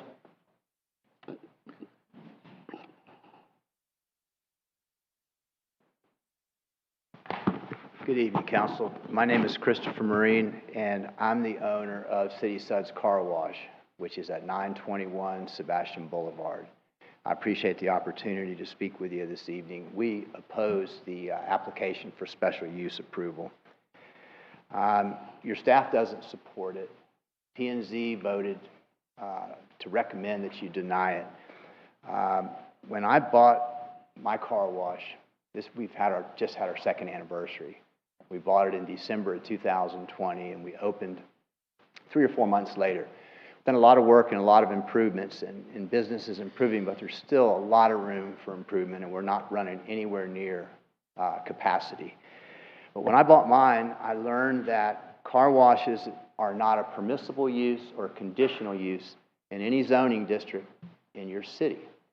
So every car wash, if it's going to be approved, it has to be approved individually on an ad hoc basis as its own standing permitted use. So this is all in your discretion. And they say, in my opinion, we're a car wash, they're a car wash. They say that they provide a different product and they appeal to a different customer base. I mean, that just doesn't give me a warm, fuzzy feeling as a car wash owner in your community right now. It seems to me, because you have multiple applicants, I guess the county has, and you have multiple applicants for new car washes. So it seems to me what we ought to ask is, what's enough? How many is too many? And when is it time for one more? That's what I think this consideration is all about. I can't speak for other car wash owners, but I can tell you we're not running at capacity. And again, business is improving because we've spent a lot of money and a lot of time and effort to make it improve, but we're not where we need to be or where we hope to be. My car wash is about 1.9 miles. It sounds like a long way. It's a 4-minute drive on 512. If you go westbound from this property to City Suds, it's 4 minutes. If you go eastbound, you don't have to make, the loop. It's 3 minutes. That's too close for comfort for us. It's unnecessarily close. I understand free enterprise. I'm a businessman and I'm an attorney. But I think that you have to ask yourself, is the timing right? Have they made a compelling case to justify letting another car wash into your city? Over the years, you've approved 3. Mine on Sebastian Boulevard, and then 2 on US 1. One of the car washes, I don't know if the gentleman's here, or I don't know him, is not even a half mile from this proposed site.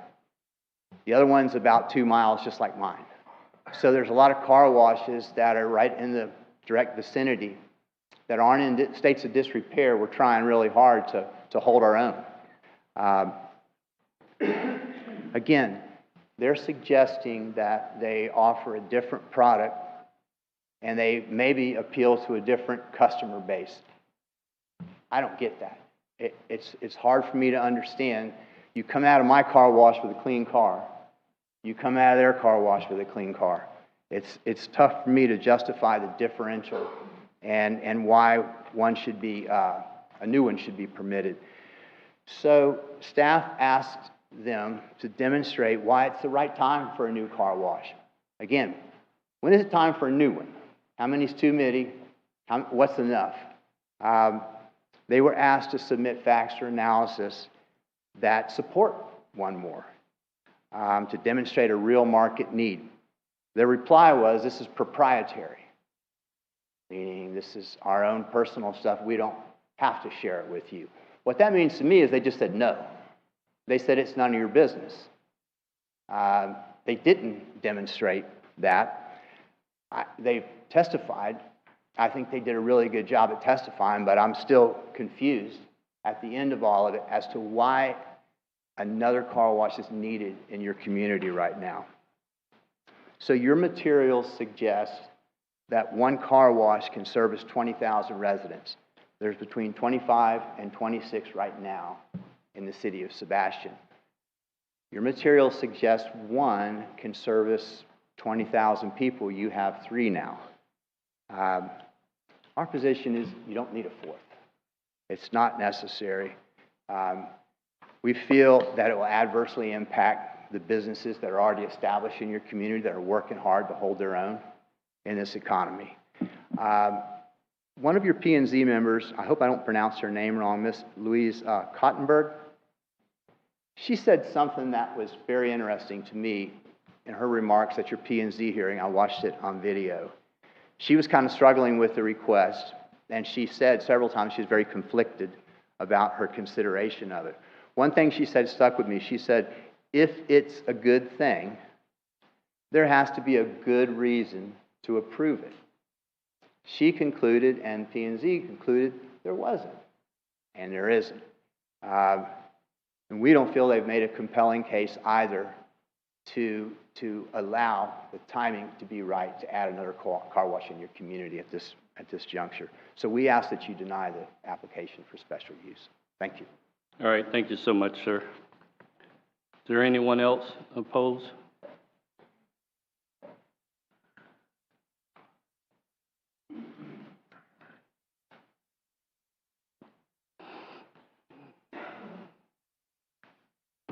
Patty Baisley, 442 Briarcliff Circle in Sebastian. I live in the community of the Ashbury, which is north of the proposed site. The folks didn't mention that there's also a community to the south side and a school zone right there as well. I agree with everyone who's spoken so far. There's no need for another car wash. Also, 2 months ago, I was given a text from a friend of mine who, she went to Kiwi down in Vero, and they sent me an email and said, you know, you can come in for a free car wash. And then they sent another text and another text and another text. I had to opt out just to get away from all their marketing. My feeling is if these guys come in, they're going to market the hell out of Sebastian and push everybody else out of business, and that's just wrong. That's it. All right, thank you so much. Does anybody else oppose? Anyone on Zoom? No, sir.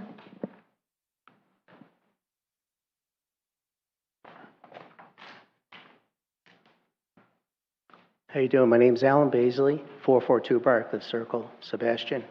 There's 3 things about this car wash. First of all, do we need another one? You know, how many car washes can 25,000 people use? And also, the second thing is, I've been coming down here for years. My grandparents moved here in the 60s. My parents moved here in the 80s. I retired 10 years ago I worked as a senior environmental chemist for the Westchester County Department of Health in New York, and we monitored everything from Long Island Sound to the Hudson River, trying to clean up, getting the sturgeon to come back, trying to get the stripers to come back, and we were running all our storm drains. We had them for DPW into actual, directly to the sewage treatment plants. And then we'd have rain events, and the rain events we'd have overflows. But by doing that, we did get the actual, the water surface runoff, like this massive concrete slab is going to be runoff. And the surface runoff will actually eventually go to the lagoon, which is a hypersensitive area where we're on the verge of it collapsing. And, and in New York, we brought back the sturgeon. There's 8, 10-foot sturgeon now in the Hudson River. They've even seen dolphin every once in a while. And the stripers are back, incredible. So, by taking and monitoring and, controlling all these companies, we were able to do that. But with the car washes, like the guy, 64% reclamation is very good. Okay, now you got 36% for 50 gallons. You're talking about 18 gallons not reclaimed per car. 100 cars, you got 1,800 gallons per day of unclaimed water. If you put it into leaching tanks, if you put it into settling tanks, that's going to be brought to our POTW plants, the treatment plants.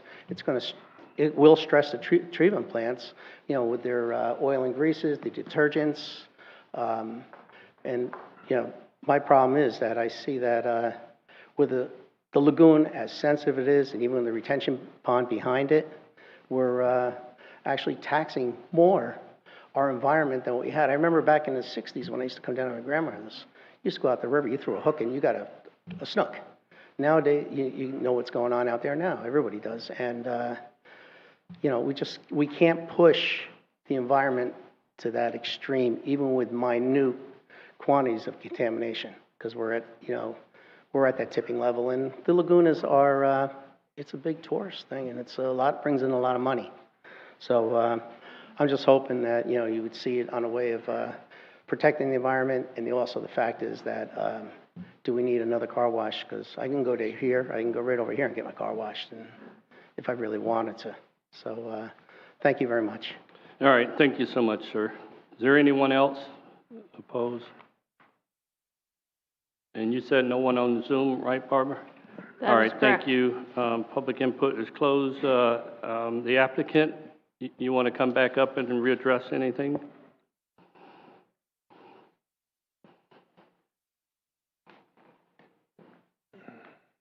Thank you for your time tonight, and I'm just going to ask that you approve this request and approve the alternate conditions of approval that I provided to you. And thank you again for being so attentive.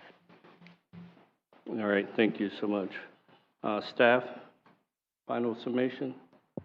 No, sir. I believe that we have provided you with the compelling arguments and information that you required to make an educated decision this evening. All right, thank you. All right, counsel? Mr. Mayor? Yeah, Mr. Nunn, go ahead. If I could, I did some research because I was curious about the water situation, and I found that a larger restaurant servicing area near us uses about 480,000 gallons of water a month. Really surprised me it was that high. I didn't expect a restaurant, but it's a busy restaurant, so it makes sense. And we have a lot of busy restaurants around. The usage of this car wash would be roughly 436,000 gallons, with 280,000 gallons of those being reclaimed, which is right at the 64.15% mark. If this was a restaurant going up here, people wouldn't be complaining about the water usage, but there's just as many chemicals and soap and detergents and greases and everything else going down those drains at those restaurants. So I don't consider the water situation to be a detractor from this project, because it's actually better for the environment and for the reclaimed water than if it was, a restaurant per se, which would be putting a lot more water down that drain every month. Just a thought, just some numbers I came up with doing some research. All right, thank you, sir. Mr. Dodd? Okay, I can't say things in small words and sentences and so forth, but I kind of want to go back a little bit. In the early 2000s, there was a vision for the triangle, and that was built into a charrette that was done by the Treasure Coast Regional Planning Councils, and it was built into some things that were done in our comp plan. And quite frankly, to my chagrin, the councils in the 2000s kind of destroyed that. They approved a firehouse garage, they approved a large residence, they approved a a paint store, they approved another auto parts store, and what they did is they took the vision that was being proposed for the Triangle mixed-use arena, and they basically created another standard commercial general arena. That's what they managed to do. So I don't think that this application is inconsistent with what's been done within that triangle previously by councils as they've approved those things. I just want to make sure everybody understands that they talk about the vision for the triangle, and the city staff does a real good job of trying to enforce that, but quite frankly, that vision has been kind of destroyed in a lot of regards. Why do we need another car wash? I can't figure that out myself. I've asked this question many times. I mean, we've got 27,000 people, and if all the car washes that are slated to be built in Sebastian, I don't know, 5,000 of those people are going to get their cars washed every other day. So I can't figure that out. But I can say that my personal belief, and I'm hoping the belief of the council, is that we can't pick bigger winners and losers in the business place. We honestly, government's responsibility is not to be the picker of a winner and a loser in the marketplace. Will this car wash put some of the existing car washes out of business? I'm thoroughly convinced it will. And as much as they want to talk about it being a different product, it's not. I agree 100% with what I heard. You clean a car. I mean, I'm only because I've used the Pelican Car Wash down on US 1 for so many years, I'm going to continue to go there. They get my car very clean, so I have no problem with that. But I think there is going to be a detrimental impact on existing businesses when this comes in, like there will be a detrimental impact on their business when the one in the Walmart parking lot comes in, and there'll be a detrimental impact on their business when the other one on US 1 in the county comes in. And probably if it's like car parts stores, we'll have the next giant car wash people want to come in town, because they seem to all want to put everybody else out of business by putting stores next to their competitors' stores. But I don't think that the city can pick a winner and loser in this.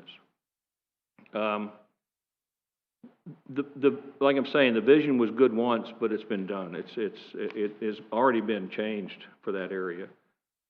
I do agree with the 6 conditions that the city approved. Primarily, the only difference between those and what was presented as the alternates, and I don't have any issue with this, was they said they'll reduce the number of vacuum stations if the noise analysis requires that, and that's reasonable. They didn't indicate they wanted to do the additional buffering, but I think that's something that we should require and let them work that out with the city staff as they go through site planning process, assuming we approve this, or if we approve this. We do additional buffering on a lot of things in the city. We really want it done, and that's part of what the city is asking for. They're a major company. They have a standard. They want to build their standard building. What they need to build here is a Sebastian standard of their building. And they need to fit it within the motif that Sebastian wants if they want to do business here. And if they don't want to do that, then they need to go someplace else and build. And I'm hearing that they want to do that. So, and the fact that I don't want to pick winners and losers makes it such that I will support this special use primarily for those reasons. All right, thank you, sir. Mr. McPartland? Well, again, I try and keep things simple. Maybe I'm like Simple Simon, my name should have been. I don't understand car washes. You know, I drive a state vehicle and I could get free wash once a month. I've never used it in 10 years. My own car, I've washed one time in 6 years. So I don't get the car washes. But I don't get auto parts stores either. How many, I thought cars were built to last. They don't need all these parts all the time. But again, we don't pick winners and losers. Maybe I don't believe the city collects a franchise fee for one car wash. Maybe that's a possibility. I don't know down the road. But looking at the water, I guess 50 gallons per car, he was saying, 32 gallons they reuse. That's pretty good. The 18 gallons goes into the sewer system. I think about people who wash their cars at home. The hose it does about 8 gallons a minute. So if you leave it off, in 10 minutes, if you're able to wash your car that quickly, you used 80 gallons of water opposed to 50 gallons that was used and a lot of it reused. I kind of, when they had the big giant Mr. Clean, because I watched the P&Z meeting twice, because in case I missed something, I wanted to watch it again. And I'll probably watch this meeting 2 or 3 times after this one's done and on YouTube later. But I think, the 30-foot Mr. Clean, I don't think that would ever cut it in Sebastian. But again, I do have an advocacy, I guess, for the smoking cowboy from Las Vegas or whatever. But we definitely don't want that up there. Again, this is a national company that's willing to come in here and put $5.5 million and build something. I can't believe that somebody would put that kind of money unless they thought they could do it. And I did a little research, marketing, I guess, for the car washes. They sell you a plan. It's similar to like joining a gym. How many people join the gym and they're there in January, probably 10 times. February comes around, they forgot where the gym was. And I think it's kind of a similar thing. And if you think about we have a large service industry, builders and everything, not with all the ladders on their trucks, but the vans, and not with the ladders on there. They want to keep their vehicle clean. They would use a service like this, go in and go out. They got to clean, because that's their marketing tool, is their van. But again, I don't understand car washes, and I understand the city has this visioning plan for the triangle. Yes, there was something, but somebody has to be willing to come down there and build it. And I guess this company's willing to come and put $5.5 million and build it. So I'm in support of the special use, and I like the way they broke down the 3 conditions of approval, and I agree with the landscape buffer, probably beefing that up, and emphasis on that. And that's all I have, Mr. All right, Mayor. thank you, sir. Councilmember Dixon. Yes, I too watched the P&Z meeting, and I was trying to fall asleep, but it was riveting. This is tough, because this is a business who seems to have a good track record in the community. From the questions I asked, it seemed like it was someone who would, donate to Little League teams, sponsor a team, whatever. And I do like, they use less gallons of water per wash compared to those of you in the driveway. I won't be using anybody's. My husband takes care of my car for me. Oh, what so a guy. I'm a lucky girl.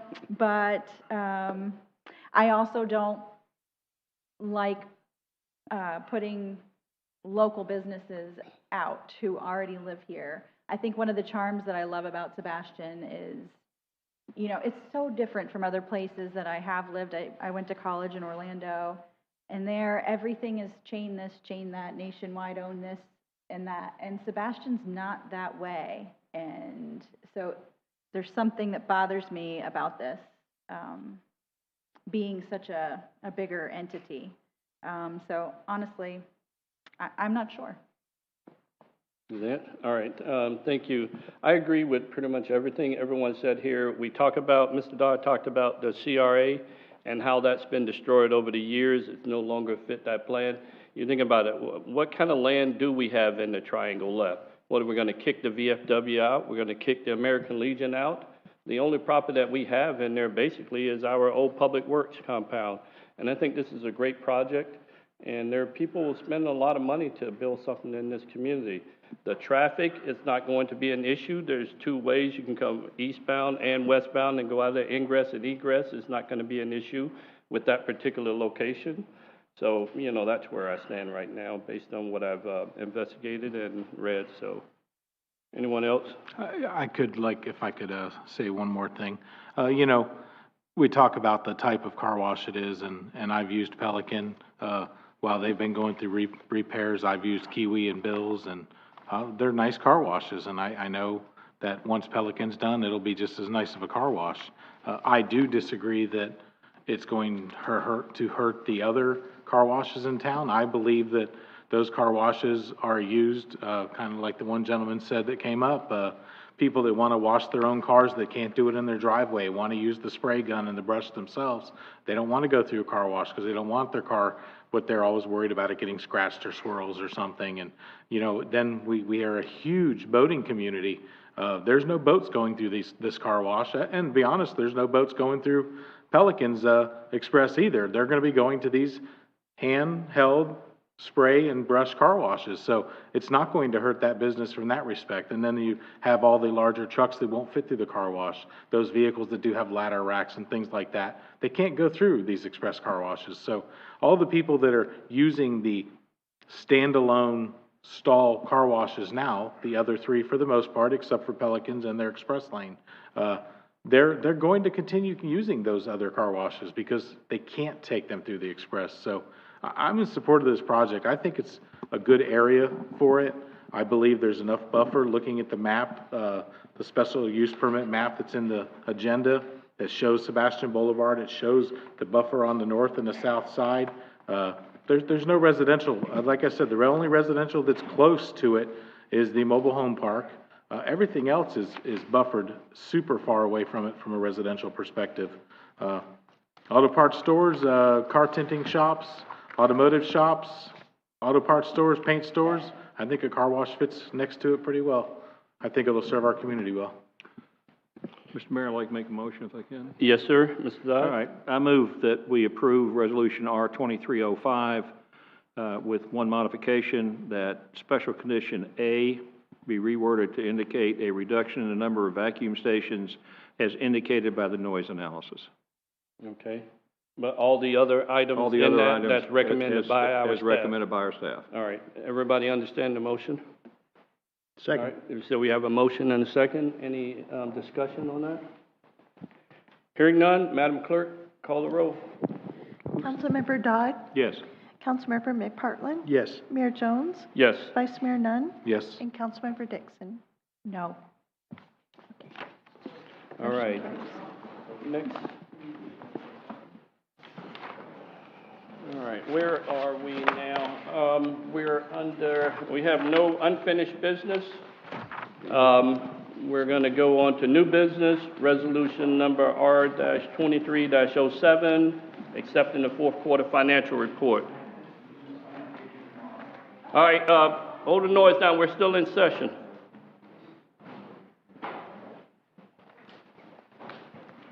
All right, Mr. Kilgore. Good evening. So I've kept the same standard formatting of the quarterly report. This is for the period ending September 30th of 2022. I provide you all the budget changes that were made during the quarter. There were probably a significant number of more adjustments. Hang on, Mr. Kilgore, hang on a second. Let's just wait till we clear people out because we can't really hear. The people that are here can't hear, so let's just wait till we clear.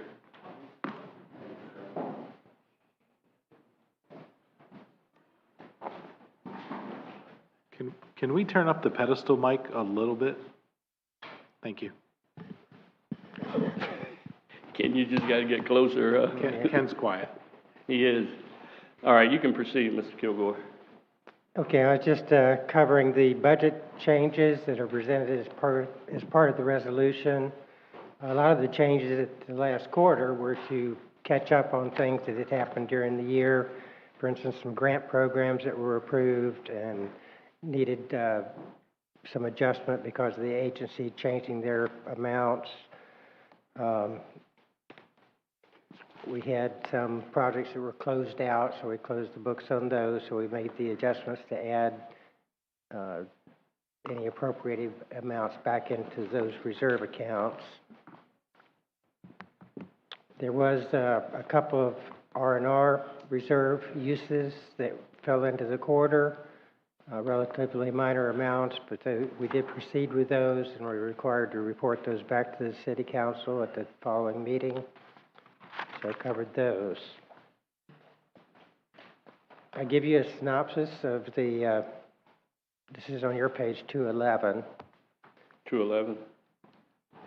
I give you a synopsis of the general fund. I summarize the revenues and expenditures for the year to date.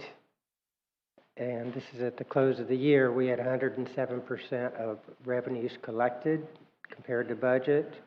Our spending was 92.8% of the budgets from all the departments.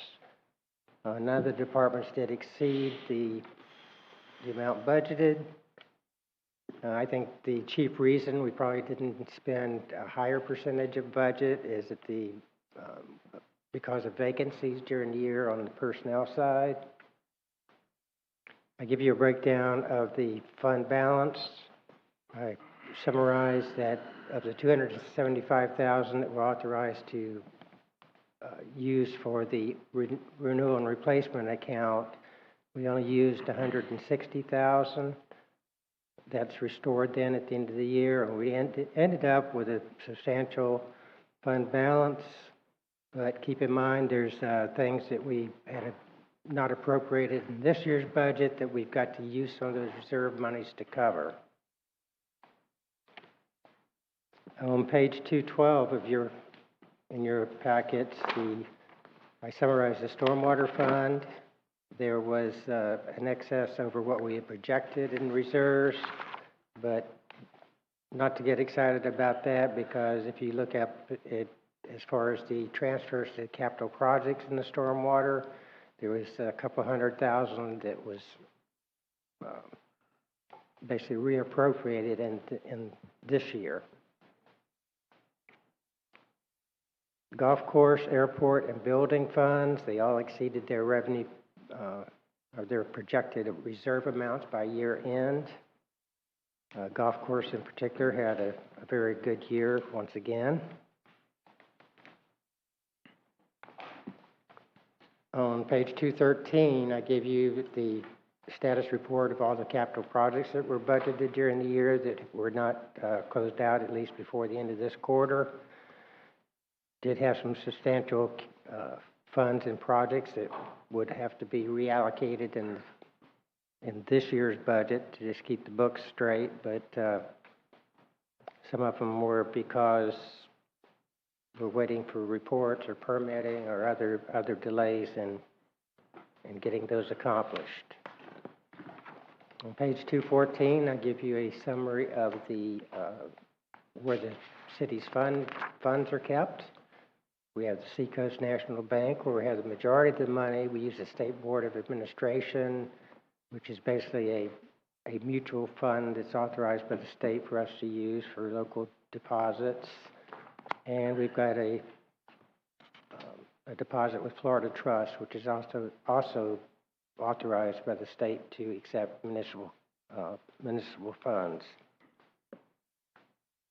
Interest rates are going up, so I'm thinking our returns on these funds, since they are in money market type accounts, we've seen a substantial increase in short-term interest rates. The good news on the debt to outside parties is we did pay off the stormwater utility revenue notes in this past year, and this December of 2022, we actually have paid off the paving improvement notes. So we have no long-term debts other than a couple of short-term lease purchase type arrangements. Most of the rest of the report is details of where all those numbers come from that I summarized, and also provide accomplishments from the department's report that were done during the quarter. So I'd be glad to respond to any questions or help explain anything. Mr. Kilgore, go back to 214. All those projects paid off. We still have a balance on paving improvements? No, we did it at September 30th. We had another $121,000 that was due in this past on December of 2022. Okay. So this December we paid off that loan as well. Okay.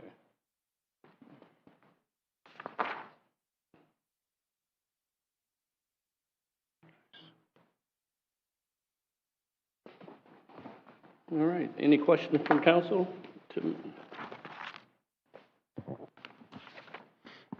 I think if we look at the general fund, we spent 92.8% of the budgeted funds for our last fiscal year, basically, on this. And if we look at the stormwater fund, we spent 73.9%.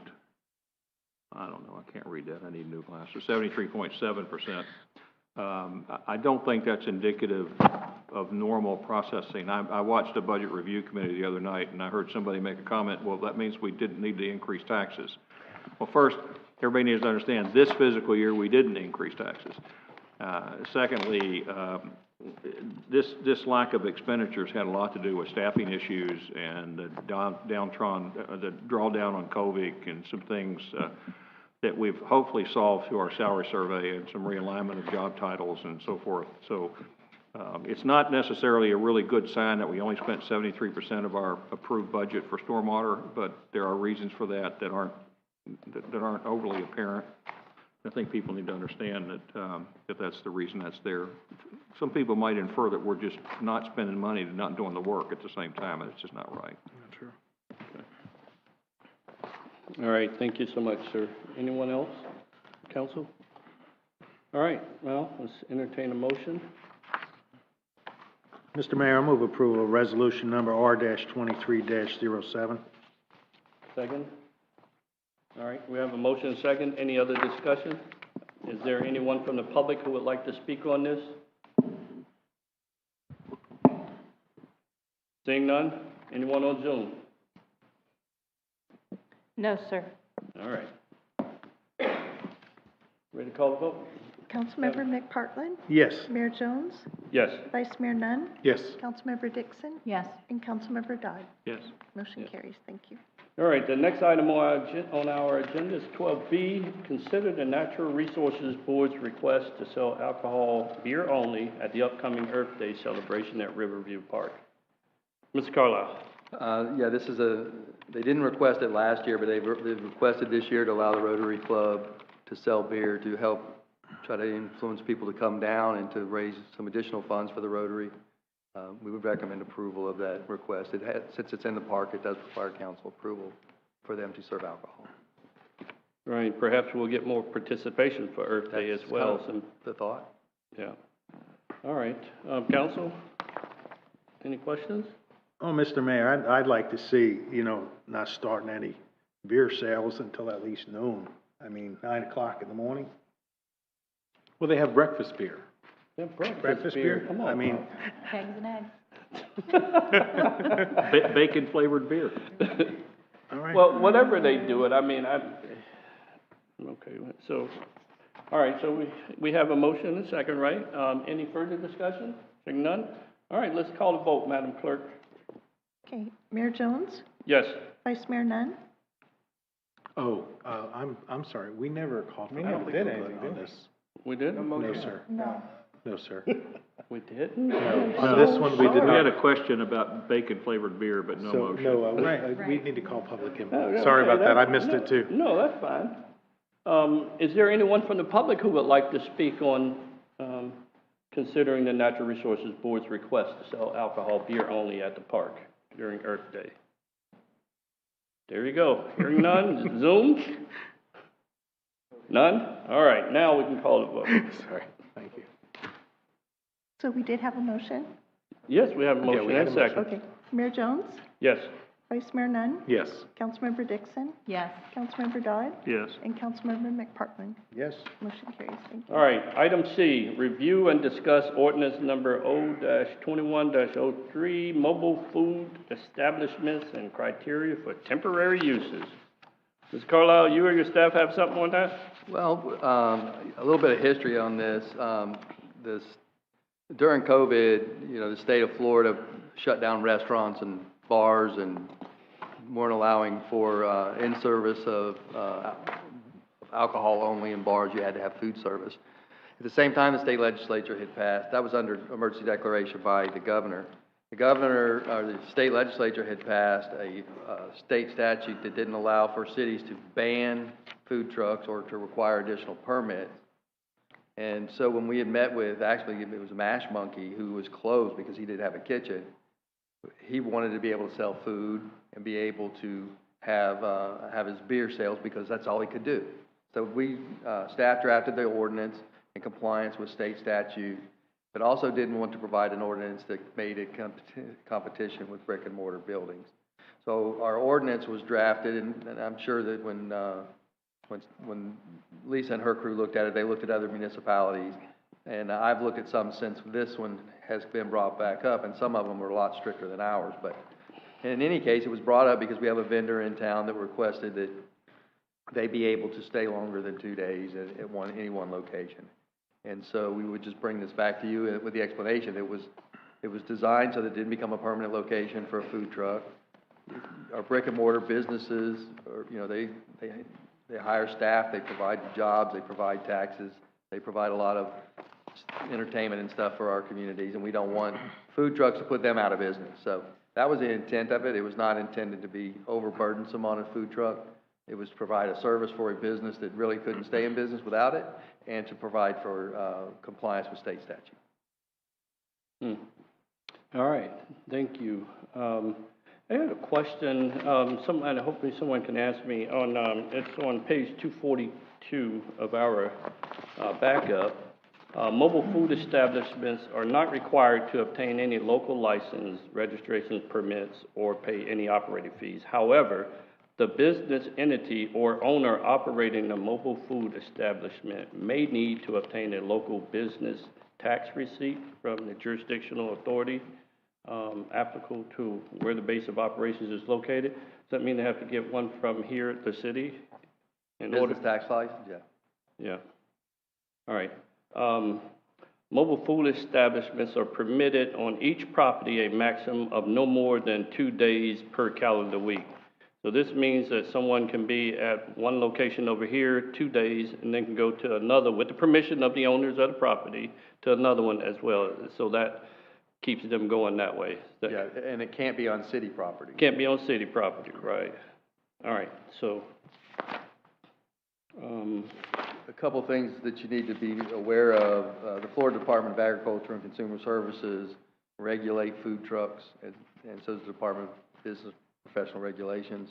And I believe also in your documentation, you have the documentation, the requirements from the Florida Department of Agriculture that a food truck must visit a commissary each day.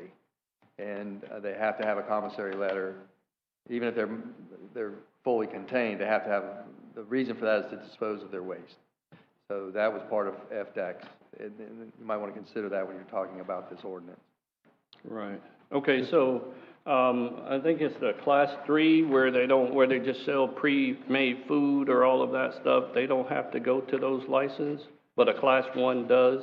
If it's prepackaged food, not prepared on premises, they can sell it. And ice cream, frozen novelties is a good example. Right. Ice cream trucks aren't required to visit a commissary because they're selling prepackaged frozen food. They're not preparing any food in the vehicle. Right. And the class 1s are subject to inspection by our fire marshal as well? They are, just make sure that they have their fire extinguishers. And then they're also subject to health department inspections, but they do have to be inspected by the Department of Agriculture, and they can do that once a year, or they just call you and say, we're going to come inspect you at your commissary.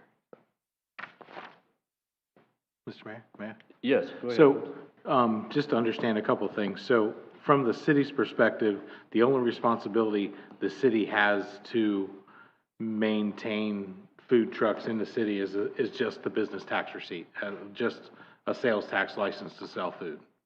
Correct. We don't have to. We're not required to perform any inspections. Okay. We can do fire inspections and obviously the code, but right. The health department or Florida Department of Agriculture does their health and food inspections. Okay. So currently, right now, obviously, we have it where the maximum of 2 days on a piece of property, we'll just call it that way, per week.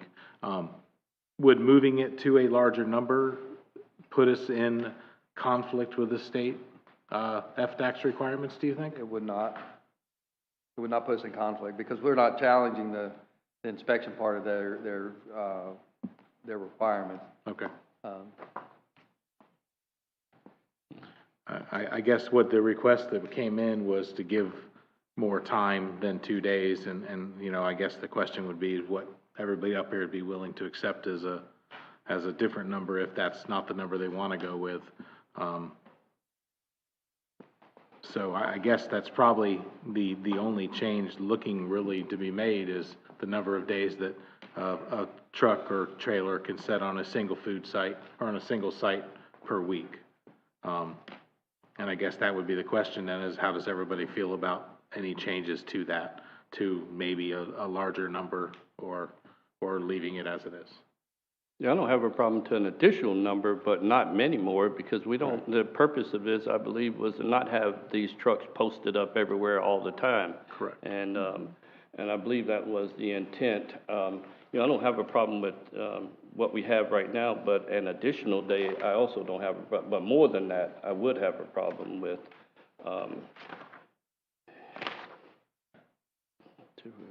You know, I think the one person I did talk to about this, if it gave it to a point where they could basically move between 2 sites a week, it would help. Right now at 2 days, they literally have to move, 4 times to be in respect to our ordinance as they sit now. They would have to move to 4 different places a week to be legal.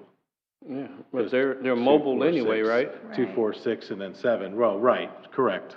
So, you know, I just throw that out there. That was the concern, is they would have to move, 4 times technically to be legal with the law, unless they didn't sell on a Sunday. Let's just say they would have to move 3 times a week. And I'm sure, it's a challenge to move all the time, but, that's where the question's coming from. Is if it was a little higher, that would give them a little more flexibility without requiring so much moving around. You get set up a little bit with, you see food trucks around town, they get, a tent set up and a table set up and all the stuff they're legally allowed to have, and trying to do that every morning is cumbersome to trying to run of what you would consider a starter business for somebody trying to get into the food service business. It's not a cheap venture by any means, but it's not as costly as an overhead of a brick and mortar building. So I guess the question is, how does everybody feel about altering that number to, maybe 4 days or 3 days or leaving it at 2, whichever.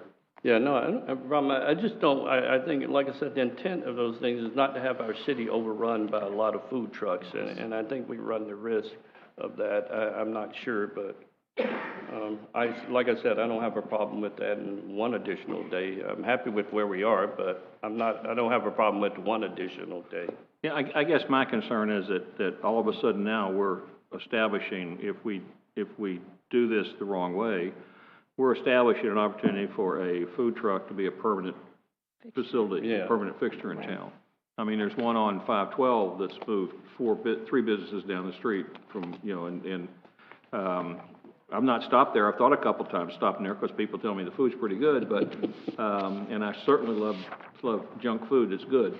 But, so the thing is that do we really want to start establishing an environment where we have 3 or 4 food trucks that are actually permanent facilities here? And so my concern about going very much further than this is to do that, is it not to do that, if it's all possible. I think I could support 3 days, but that still means that you're going to have to move twice a week, and you're not going to be able to be in business all 7 days during the week. I tend to see these food trucks as like an enhancement, but we don't want them, we heard they really don't have to pay many fees to the city as our standalone restaurants do, and I would not want to hurt those businesses. It is nice every now and then to have a treat of something new without having to travel a half hour for that. In fact, the other weekend at the craft show, I helped my mom, and the hot dog man was unavailable. And one of these food trucks showed up, and it was wonderful because I didn't have time to pack lunch that day for us. So, it is nice, but I personally would like to leave it at 2. All right. Bob? McCartland? Sorry, Mr. McCartland. Mr. Mayor, I'm happy with the way it is, and I had an interesting conversation because we go to the same barber, Mr. Jones, but we weren't there on the same day, and one of the food trucks was parked in the parking lot, and the barber was very supportive of the food truck. And then I said, I'm a supporter of this food truck. I know it's a large investment, but they can park anywhere. And I said, how would you like if somebody came with a mobile barber and pulled up right on the sidewalk and stuff? They couldn't do that. I said, well, what would stop them? And so it has an impact on the brick and mortar. So the 2 days a week, I don't know if the city, because then again, we might have a large influx of food trucks coming into the city. It's like almost, maybe the city could charge like, sell a medallion for a food truck, the way they do taxi cabs. You know, I don't know. But the 2 days a week right now is, I think, the most I can support, because I'm sure there's a lot of businesses. I remember when we first did Krabby Bill's, before Krabby Bill's, the first tenant who was in there, and they had no overhead. And all of a sudden, they were running a full-blown restaurant at a Krabby Bill's, and it incited everybody down there along the riverfront. So I would like to see a lot more input. I don't know if we've discussed this change with the Chamber of Commerce down there, because all of the businesses, you know, the restaurants are involved. And where are they going? Is there a set location of where they're working? Right. Is there anyone from the public who would like to speak on this? Yes, ma'am, please.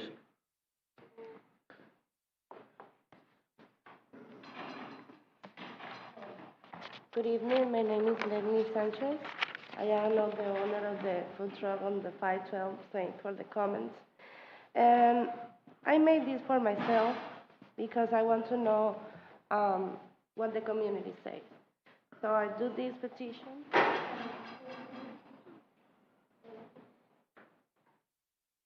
And I write something important things over here. So we are over 35,000 food trucks in the United States with over 30,000 employees, generating over $2 billion in revenue per year. Can you pull the mic down a little bit so we can hear you better? Thank Can you hear me well? Yeah. Okay. Yes. So I listen a lot of things about the competition. I don't want to read all the petition, but the most important thing is the name on the petition. Same place, more days. So for me, it don't make sense if you give me only 2 days over here, and then if I find another place in front, I can move it over there. So that's the regulation says. It's not a really big competition because I can feed 50 people in front of me, like in a restaurant, for example. This is for most of the people working, and they want to do something fast and quickly, and then that kind of people that work around the city don't have time to go to the restaurant during the lunch time, for example, because I'm not working all the whole day, I'm not working all the whole week, and even I'm not working on weekends. So, I'm so sorry. For me, it's like difficult to understand why you allow me 2 days and then in one spot, and then I have to move it to another place, for 2 more days more. So for me, is that the only reason that don't make sense? Because it's allow me or don't. Because I can do my business on the city, but 2 days here, 2 days over there. So it cost me a lot of money to put everything down, to safety, transport the products, the meats, lose temperature, and lose everything. I'm losing people, I'm losing clients, because some days I'm here, and other days I will be in another place. So when you wake up and say, I want to do something with the Cuban food, for example, let me thinking about it, what she's going to be today. And maybe she's behind my neighborhood, or she's more far away. And then I don't want to go over there, so I'm losing clients for that way. I'm losing time, I'm losing client, like I say, I'm losing money, and I am losing time with my family too. Because I need around 2 hours, put everything down, move the equipment, and then at least 3 hours to set up everything again. I have the petition signed for many people if you like to see, but this is the only I can do over here, and I would like to say thank you so much for hearing me. All right, thank you so much. Is there anyone else who would like to speak on this?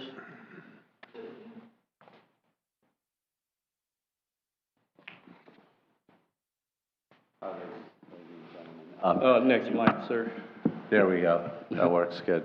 I just think I appreciate what Councilman Portland spoke about with having some pause going toward changing this. I think that there's real market consequences to changing this standard. I appreciate a lot of these food truck people who have, they're hardworking people. They're hardworking Americans. They got a great business going. It takes a lot of initiative and drive to do that. But I think that countering that with other businesses that make significant capital investments to have a brick and mortar location and what it takes to run a business, what a lot of those restaurants have been through COVID, a lot of them have had to radically change their business models and have a lot of takeout. Tremendous. I mean, if you talk to them, an enormous amount of shift, and businesses that didn't at all have any takeout now have a crazy amount of takeout even to this day. People's habits have changed. I know our habits have changed. So I think that I just appreciate a slow movement in this direction, because I wouldn't want to see Sebastian start to become a haven for all of these, carnival trucks all over the place. So, thanks. All right, thank you so much, sir. All right, anyone else? Yes, ma'am, come on down.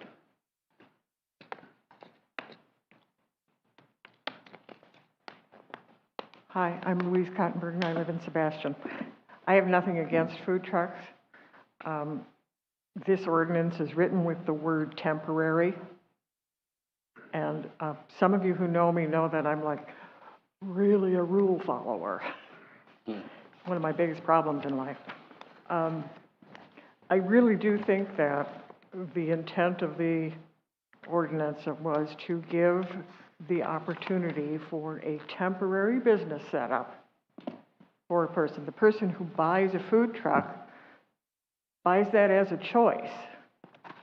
They know it has wheels and that the wheels are meant to roll from place to place. That's part of what that business is. And while I understand that it's a lot of work to set up and put down, I think that it would be kind of arbitrary and capricious to allow any particular food truck to stay for much more than 3 days in one place. And 2 days is, I'm okay with 2 days, but I would also be okay with 3 days. 3 weeks? No. Yeah, no. Okay, thank you. All right, thank you so much. Is there anyone else from the public who would like to speak on this? Hearing none? All right, public input is closed on that. Council, any discussion? So obviously this is a first reading of a possible change. And if I understand it as correct, is if I was to make the motion to change it from 2 to 3, moving it to a second reading and a public hearing, it would give anybody who was for or against an opportunity to voice their approval or denial of this subject, correct? Well, so this isn't a first reading. This is a discussion. This is just a discussion. So we would have to have a first reading and a second reading. Okay, so, okay, I was reading the document and it said conduct a second reading. Okay. So I would like to make a motion to recommend a change from 2 to 3 days. I think it still keeps us in a situation that we can control long-term food trucks and avoid long-term issues, but it gives an opportunity to, I guess, not to move as much. It seems reasonable. So that would be my motion, is to request to change it from 2 days to 3 days. There's nothing else in the ordinance that I would change.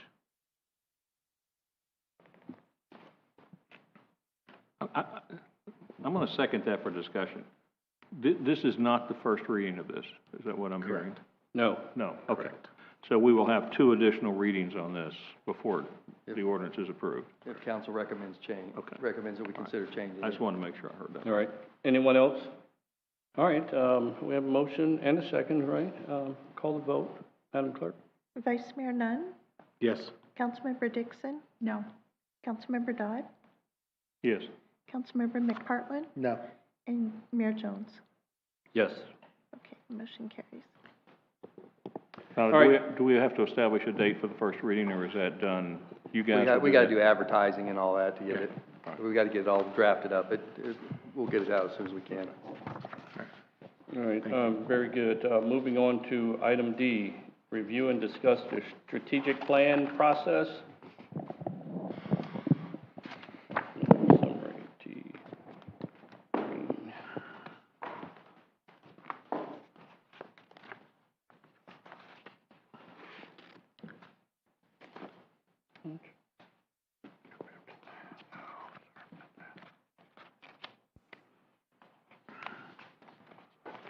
All right.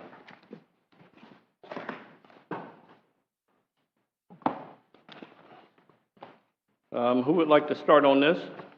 Mr. Carlisle? Yeah, so Mayor, this strategic plan process was started back even before COVID to try to develop a process in order to look at staffing and look at how our staffing operations worked, and to have them put measures in place that allowed them to be able to look at how they were doing business. And it did its job. It did what it was intended to do. It got staffing in line with where it needed to be. The second thing we did is we did a community survey, which was going to be used to, after the election and everything, to do a basic booklet, kind of like what the Councilmember Dodd was talking about, that the Treasure Coast did, for overall city-wide strategic plan. What came out of that was it went over budget. And unfortunately, Mr. Kilgore sent me an email in January, and I looked at it and I never opened it and just got busy and I got away from it and I didn't cover it. So that overage is something that we have to take a better look at and better challenges. I mean, I got no excuse other than the fact that I did not pay attention to the email that Mr. Kilgore sent me about the change order. I got nothing for you on that other than it just got overspent and it got away from me. And I just didn't, you know, I can't say nothing but apologize for it, but it is just something that happened. I have contacted the Treasure Coast Regional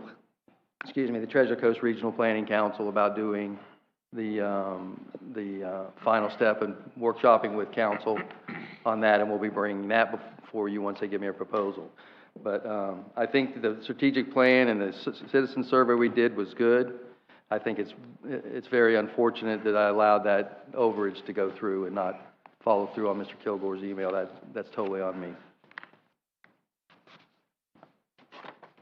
All right, very good. Anyone? Mr. Dodd? Oh, Mr. McPartland? Now, I'm trying to understand, because I approved this in 2019 for a strategic plan. And do we have an actual strategic plan in place? Now it looks like this is step one. This is not what I voted for in 2019. So are we anticipating a strategic plan? How much more is it going to cost to get to a strategic plan? That's going to depend what the regional council plans. My goal was to have this operational plan as stage one for the strategic plan. Yeah, I agree it got out of hand. I agreed it was delayed. It was, and I agree that it's on me. I got nothing to say. It's just what happened. So, when it came in 2019, it was my understanding, I believe it was Mr. Dodd's too, that this was going to be an actual strategic plan. And I don't know if, I asked him to queue up, because it's only 3 minutes from the 2019 meeting, if we could see what was actually said.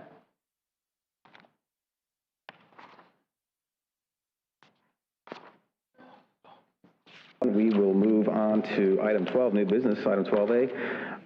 Authorize the budget adjustment to appropriate general fund reserves in the amount of $55,500 to execute an agreement with the Baldridge Group.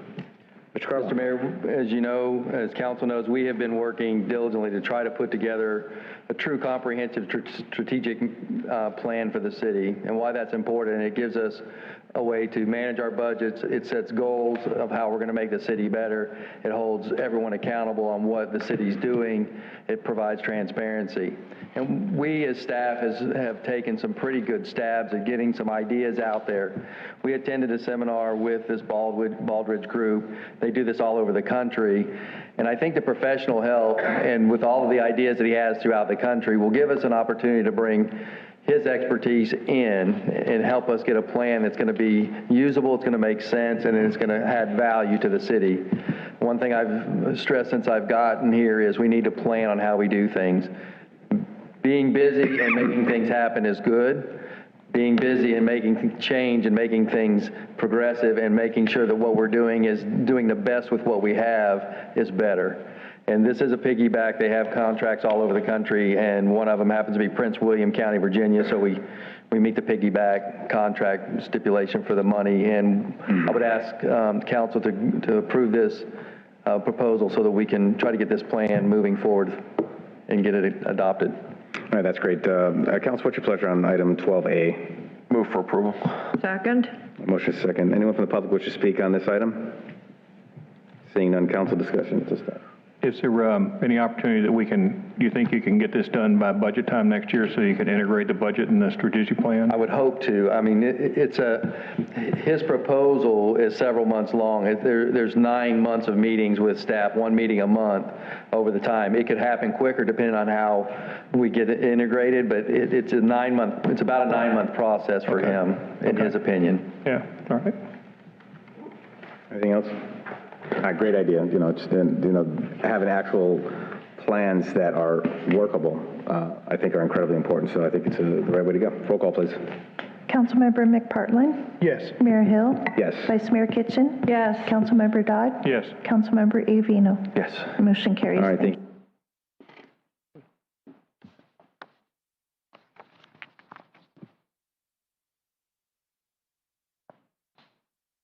So again, my question is, what happened? I was expecting an actual plan, and we don't have one. And now we're looking to finish up with the Baldridge group and then go out to the Treasure Coast Regional Planning Council to come up with a strategic plan? Yeah, can I intervene for a minute? Okay, I'm the one that brought this back to council our last meeting, and primarily it's because I did an investigation on my own. And I can go back to a meeting I had last summer with Dave Harwood and Mr. Carlisle, in which I looked at what they were doing and I just told them it wasn't a strategic plan. And I honestly don't believe that Mr. Harwood really knows how to do a strategic plan after that meeting. I'm not disparaging him, but my proposal at the last council meeting was that we do this investigation in an effort to cancel that contract with Mr. Harwood, because I don't feel that he was going to produce, or maybe didn't even know how to produce a true strategic plan. And yes, we're going to have to bring in somebody who knows how to do this in order to do that. Strategic plan starts at the top. It doesn't start at the bottom. If you can look at these spreadsheets, if you want to know the honest to goodness truth, we could go to the quarterly budget report that we just got and pull all these numbers out of that, because in the quarterly budget report it shows how many pieces of paper are processed each month by almost everybody. The one thing that did come out of this, however, is an indication to the city staff, in particular the city manager, about areas that he needs to add staff. And if it helped do that, because we are, quite frankly, I think Mr. Carlisle told me the other day that, I don't know how long ago it was, we were seven people per so many, and now we're 3.8 or something like that. Our staffing levels are dramatically lower than they have been in the past. And it's going to be a reality of our 2023-24 budget cycle that we're going to have to add staff. And so I was aware when I brought this up, but I didn't come out and say it, that we needed to cancel this project because it was never going to succeed. And we needed to consider the fact that the money that was being spent on it was, I don't know, I don't want to call it wasted money, but it was money that was not going to reach the objective that it was. And the best thing to do is to cancel it and get somebody in here that can actually do that, can interview the public about what they would like, where they like the city to go, can interview the staff, can interview the council, and then produce a true top-down strategic plan that drops down into tasks and so forth that have to be implemented.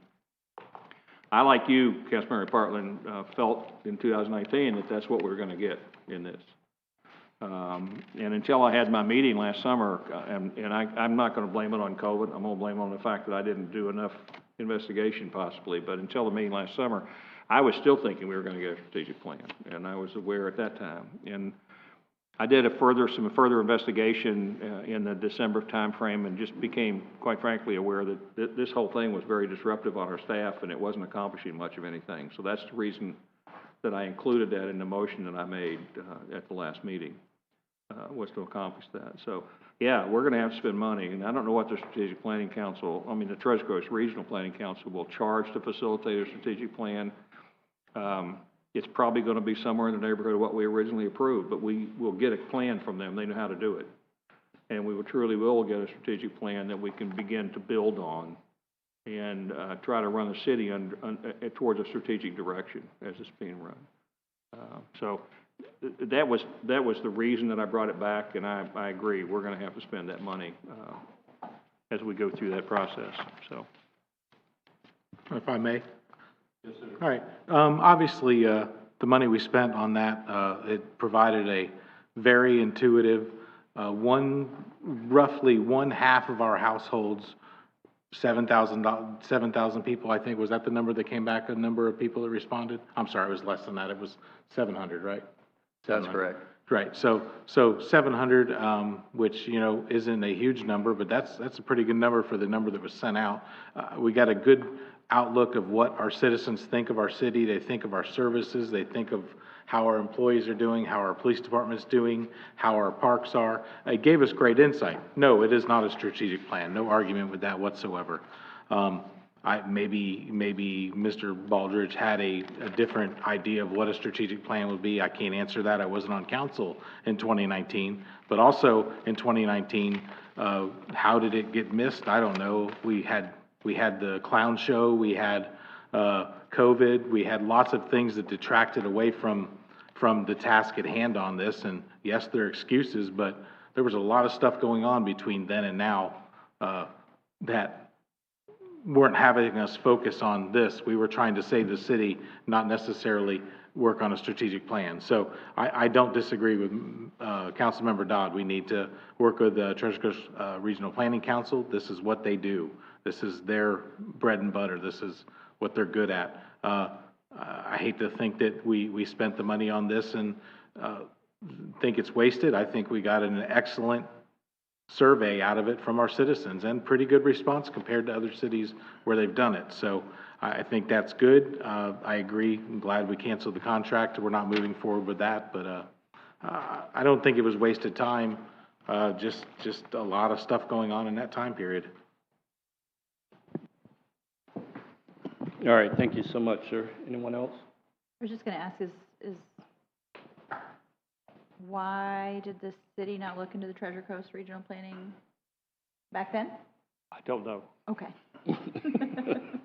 Yeah, that's a I didn't know they It was a good survey, but it was an expensive survey. Well, we spent $78,000 on a survey that could have been done for $5. Right. I mean, and there's no excuse for that. That's absolutely something that there is not an excuse for. Okay. Mm-hmm. But it's done, and I don't know that there's anything we can do except move forward from that. I hate to. I personally hate to use these kinds of things as an excuse for things that don't matter, okay, when it comes to that. So I think it's important that we move forward from it. I certainly will be asking more questions in the future on some things than I asked in 2019 on this. But I think we do need to move forward from it.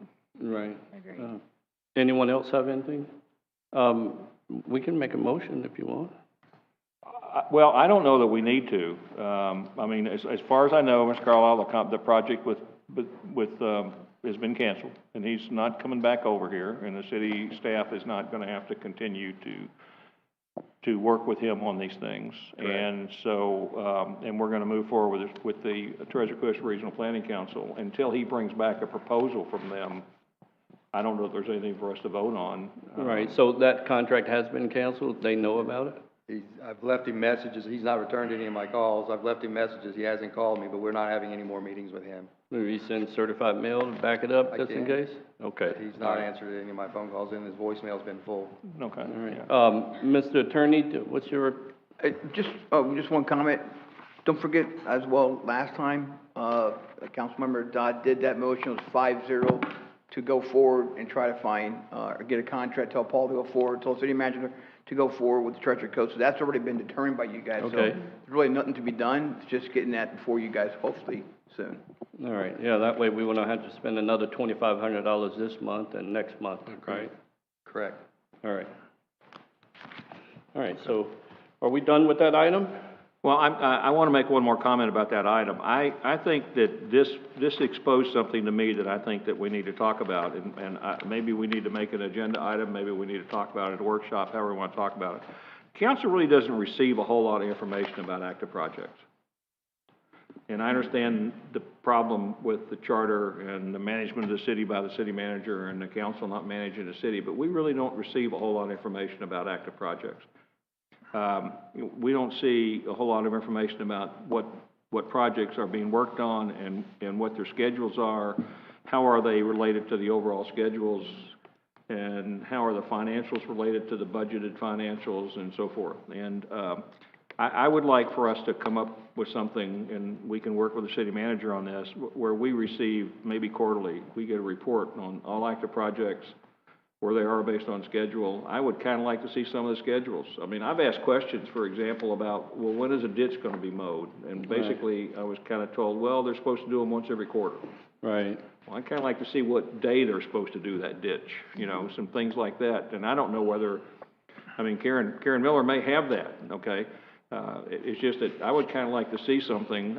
I assume she probably does, because she's pretty professional, but I would kind of like to see a report maybe every quarter on active projects to the council, not for us to get involved in managing the business that the city manager manages, but just an informational item for us to see when we come to that. Because this would have popped out, quite frankly, if we had seen something on this. I think it would have popped out. And it would have popped out a long time ago, because we were at $55,000 over a year and a half ago. So it would have popped out at somebody, and somebody would have gone, whoa, wait a minute, why are we spending that money? Okay, and what are we getting for it? So I agree with you, Mr. Dodd, and that's exactly what I was going to propose, that we get a consensus from the council to let the city manager know that we would like to get a quarterly report of all those projects so we can keep up what's going on, because citizens ask us all the time about road pavings, everything else that's going on, and we have no idea what to say. So we would certainly be, love to have a quarterly report to us. Absolutely. Great minds work in similar ways. Yes, sir. I was also going to mention, a year ago, we were looking at that survey, and I think probably still had the idea that that survey was evolving to that plan as intended, but I just, maybe he wasn't the right vendor. And well, the survey could be a really great tool for the planning council people to come in and use that. Well, right, yeah, well, got it, so, yeah. Good. All right. Do we need anything else on this? No. Anyone on this end have anything, Mr. McPartland, Ms. Dixon? Well, if we could put, I would like to see the first one that bring back is the stormwater master plan, because April will be 2 years since we voted to put $700,000, and I understand there is a draft with a lot of corrections that is going back, and you know, I'm starting to get a little nervous that that plan is not going to be what I expected it to be. Okay. All right. My comments on this is, you know, what would this quarterly report look like? Is it going to be a document emailed to us, or are we going to workshop this every quarter so that we can ask questions? No, What are your thoughts on this? It'd probably just be a document. They have a document, a spreadsheet that they would put out anyway. You can get a copy of it, put it in your box, and if we have any questions, we can go to Mr. Carlisle or whoever and ask our questions about the projects. I like the idea of a 1 hour workshop on this, because we can be free. You don't like that? He doesn't want more meetings. I mean, in a workshop, we can ask questions, and Mr. Carlisle can have his directors here, and if he feels like they need to answer the question, they can do that, and we can do this as kind of an informal workshop as opposed to a formal discussion at a council meeting. council meetings, you know, we're up here and it's kind of like the Supreme Court. I don't know that the Supreme Court ever hears the truth because people say what they think the Supreme Court wants to hear. I don't want to hear that. In a workshop, we can kind of get in a dialogue going. Right, exactly. More candid answers and responses. Right. Yes. Yeah, so that would only be once a quarter, right? Once a quarter. Yeah, that's Fred, you only have to be here an hour extra perfect. once a I like quarter. it. As long as it's 35 minutes or less. Yeah. Just kidding. No guarantees. All right, so we've resolved that issue, correct? Is the city manager okay with that resolution? Of course he Absolutely. is. Okay. Of course he is. Next item, we have resolution number R-23-03, Charter Officer Evaluation Procedure. Mr. Nunn.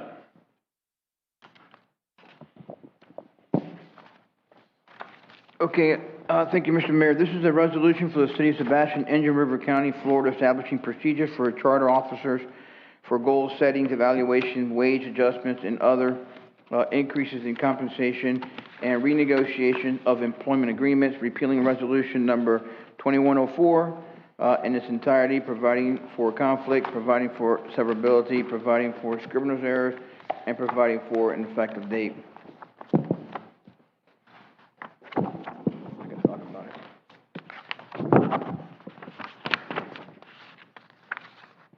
All right, thank you, sir. Anyone? Mr. Carlisle? So there was a couple of changes that you asked the city attorney and staff to make, and one was removing the name of the union to collective bargaining group, and that was done. And then we added, and it's entirely up to you, and we also added, or this is on section 3, wage adjustment increases in compensation, a second provision that says that we would see the same terms agreed by the collective bargaining units, and then we added or as provided in the charter officer's contract. There may be a negotiation in that contract that's different than the collective bargaining unit, and one thing we want to consider is, not that it would happen now, but in the future, if it's the city manager negotiating a raise with the employees, knowing that that city manager is going to get the same raise as the employees, would they negotiate a higher raise for the employees, knowing that's the same raise they're going to get? Just a question so that's why I had put that line in there about, or is their contract? Listen, people do crazy things. I know people do that kind of stuff. Yeah. I mean, it's not going to happen here now, but you don't know what's going to happen in the future. So I just thought that was important to point out in this resolution. I hate to say this, but as I went through this thing, I had this vision of some things that I think need to change on this. And I know we've talked about it, but we talked when we talked about this whole process about what we need to do is to revamp and revise the contracts for each of the charter officers this year. And under this resolution, unless they ask for it, we don't have a provision to do that. And so I think something needs to be done to modify that. I don't, I mean, we're bound by this like everybody else is, so we can't mandate unless they request it that we redo the contracts. And I think the catalyst for this was that we decided when we agreed to give the exempt staff, or the managerial staff, the same pay raises that were given to the police union as far as the adjustments for the salary study, that we removed the charter officers from that. And what we said was that rather than provide those increases to the charter officers as part of that we wanted to redo the contracts in order to change that process. And so I think we need to I don't know whether we need to table this or what we need to do with it, but I think it needs to give us the opportunity to do that, as opposed to saying that every 3 years, if they ask, we'll redo the contract. Because I think that we do need to rethink those contracts. I don't know that the mayor needs to begin that process today, but we need to begin it as soon as possible, because it's really not fair to the charter officers for us not to do the adjustments that were pointed out in that salary survey, which means we need to redo these contracts as relatively as quick as we can in that process. And since they're retroactive back to the 1st of October of last year, I think with Mr. Renan leaving, we need to come up with some resolution on how that will be taken care of, because in reality, his compensation should have been adjusted back to the October 1st, and he's not leaving till March the 20th or something like that. So he should receive those funds. And since we've slowed that whole process down, waiting to redo the contracts, I think we should redo the contracts sooner rather than later. And maybe even change the timing for the charter officer evaluations that normally would be done in July, change that timing for this year, this cycle only, and do them right now. Do them within the next 2 weeks or so, so we can move through that process. That's just my thoughts on this. So you're looking to add some language in there, to take out if they wanted to add every 3 years?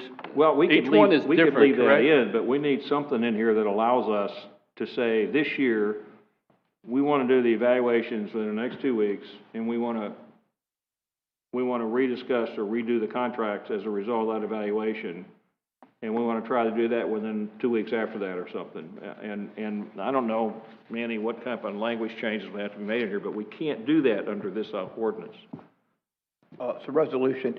I'll be more than glad, we can table it if you want, and then pull it up next time. Be more than glad to meet with each of you individually with your suggested changes. I think you're referring to section 4, that needs to be changed. What I did here was I made the changes based on our conversations to section 1, and I believe Vice Mayor Nunn made that suggestion in section 3, and it said forms. We made some changes based on what I heard, but if you want additional changes, I don't mind doing it. I'll just have to either give me direction now, or I can meet with you individually, maybe suggest tabling it, and we bring it up next time when we meet again. I'm fine with giving the mayor direction right now. Yeah, no, that's good. Bring it back next time, because I think basically all the contracts should reflect the same, only the compensation and the name should change in the contracts. And I definitely, no more city vehicle for. Sorry, that's not part of our discussion tonight. Yeah. That's outside of the language of this discussion. I'm sorry. Yes. Well, I think, quite frankly, he's offering things that are valid in the discussion.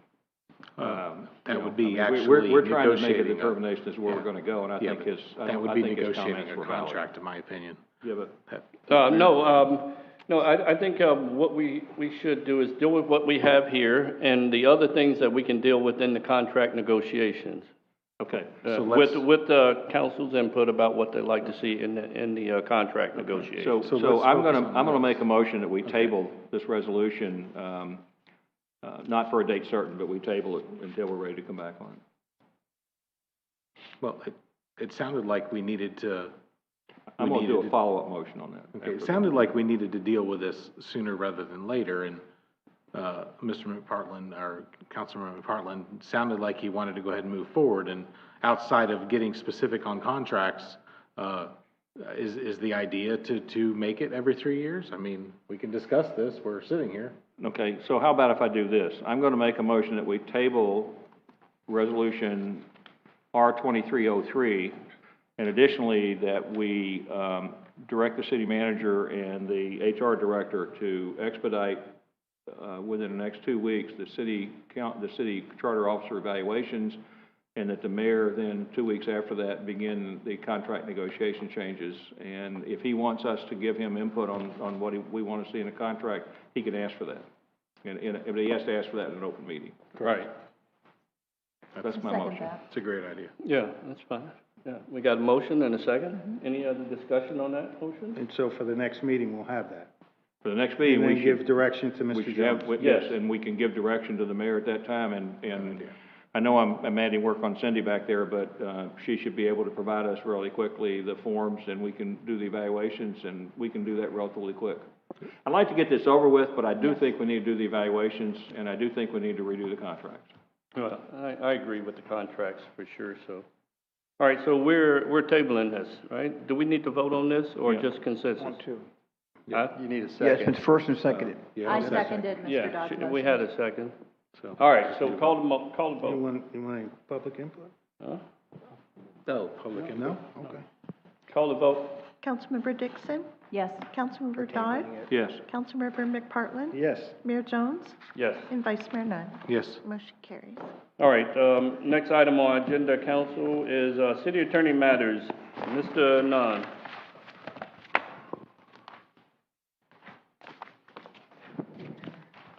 Yes, thank you, Mr. Mayor, Vice Mayor, Council Member.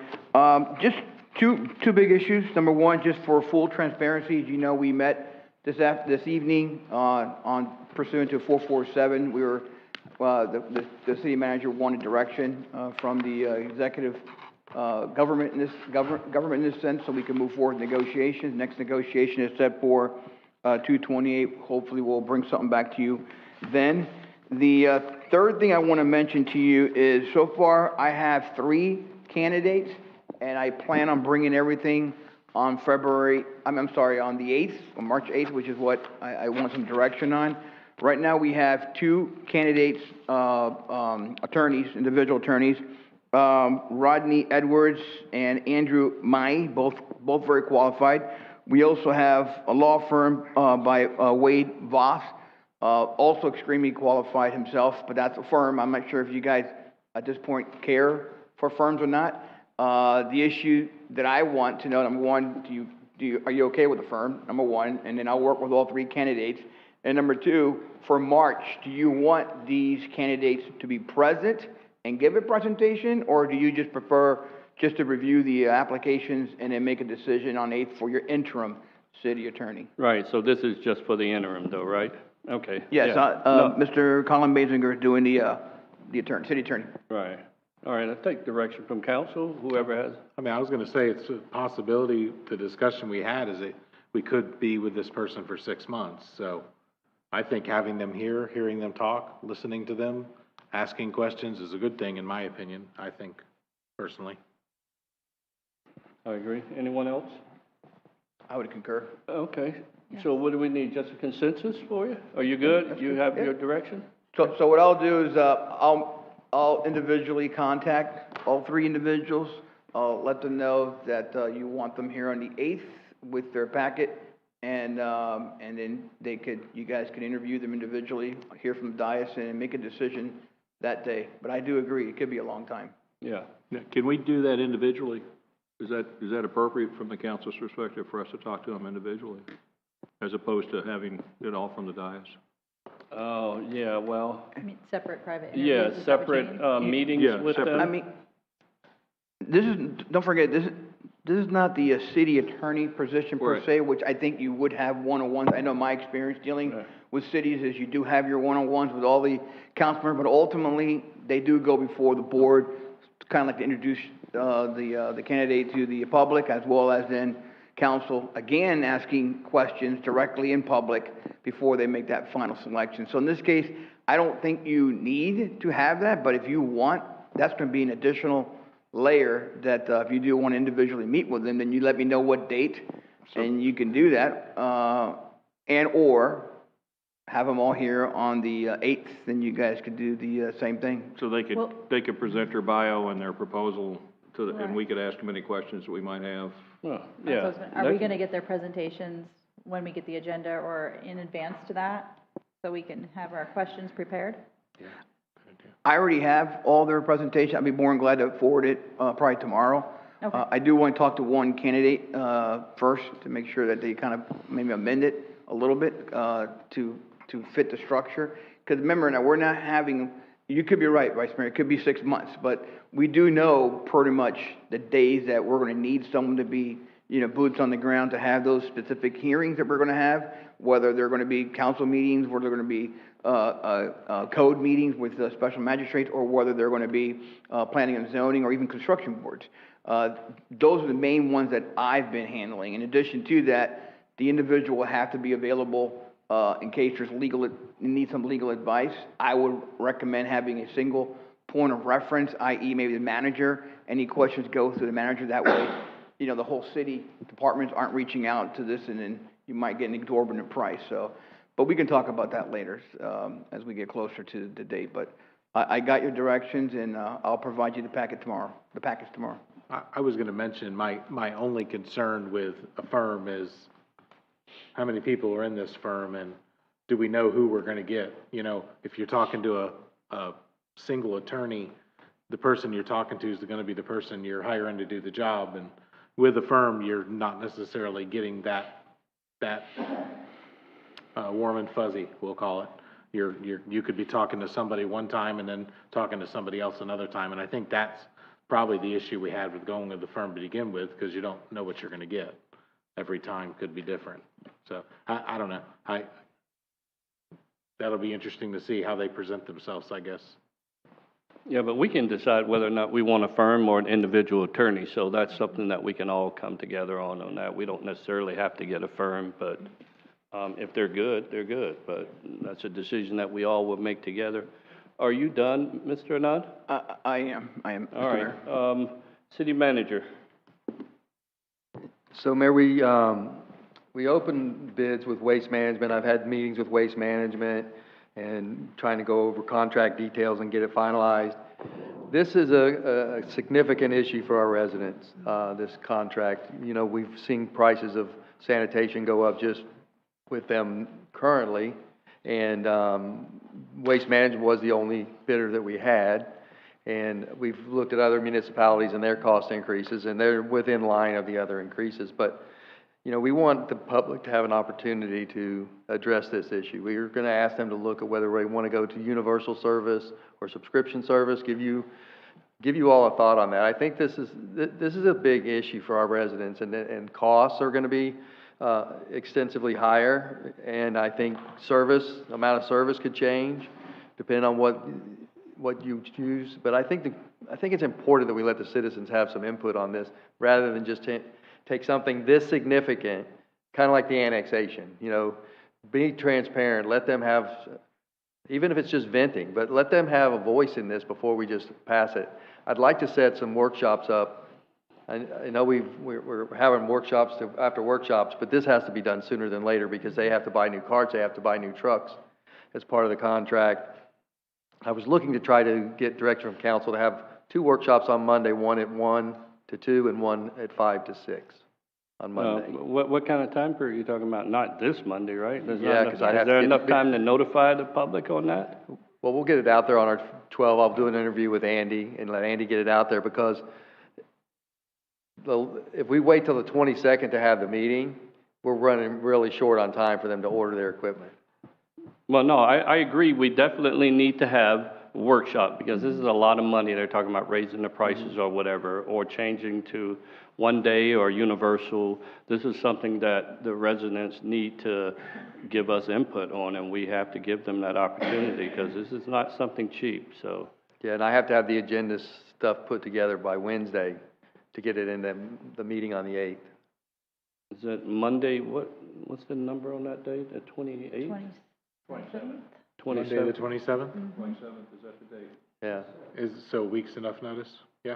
Well, we'll get it out on 25. We'll get it out on our Facebook page, and I'll get it in. Yeah, but they start at 6. 5 to 6. Yeah. Well, good. Yeah, no, I'm good with that. And I'll see if I can get Sebastian Daly to put something out, letting the people know. We'll get it on our flashing signs at the park and City Hall. We'll get the message out, but I just feel it's important to let the people have an opinion on this. Yeah, have them check that sign at the park too. There's some pixelation going on. There's some color changes that's not. We had it fixed. They may have another issue. Okay, very good. All right. Do you, anyone else up here have anything to say? But I think all you need is a consensus, right? Or do we need to vote on that? I think we should probably call the vote. Mr. Mayor, why don't we have the workshops on March 6th, and maybe we need to have a special meeting, because I think we gotta let the public know this is a big thing, and whether they want the universal or subscription service, because we might have to go out and rebid this whole thing. I think if we're just doing Monday, it's just, doesn't give anybody any time. And again, I think we can have a special meeting to discuss this contract, because it is an important, this is gonna be a contract that's going for 5 years with the renewable 5 years, a 10-year contract. That's not a bad idea. We can put it on the agenda for the March 8th bad tongue there. Eighth meeting, and can actually pull it if we need to, based on the March 6th, based on doing it March 6th. I do agree that the more time, more leeway you give, advance time you give, we might even figure out a way to talk Andy into doing a couple of things on this, in that window of time. So, March 6th. yeah. Well, that's Monday. I don't think there's time from the discussion I had to go back out to bid on this. Yeah. Because our contract ends and we're gonna end up without garbage service if we tried going back out to contract. I don't think the timeline was there to do that, which really stinks, but I know myself, I spoke to every garbage company and at the last FLC conference and told them, listen, contract's coming up next year, please Well, pay attention. the reason being, I was on the council 10 years ago when we did the contract. Sebastian is known as a subscription service, so there was only, you know, that's the thing. There's no money in subscription service at all. Right. And that's what people need to realize.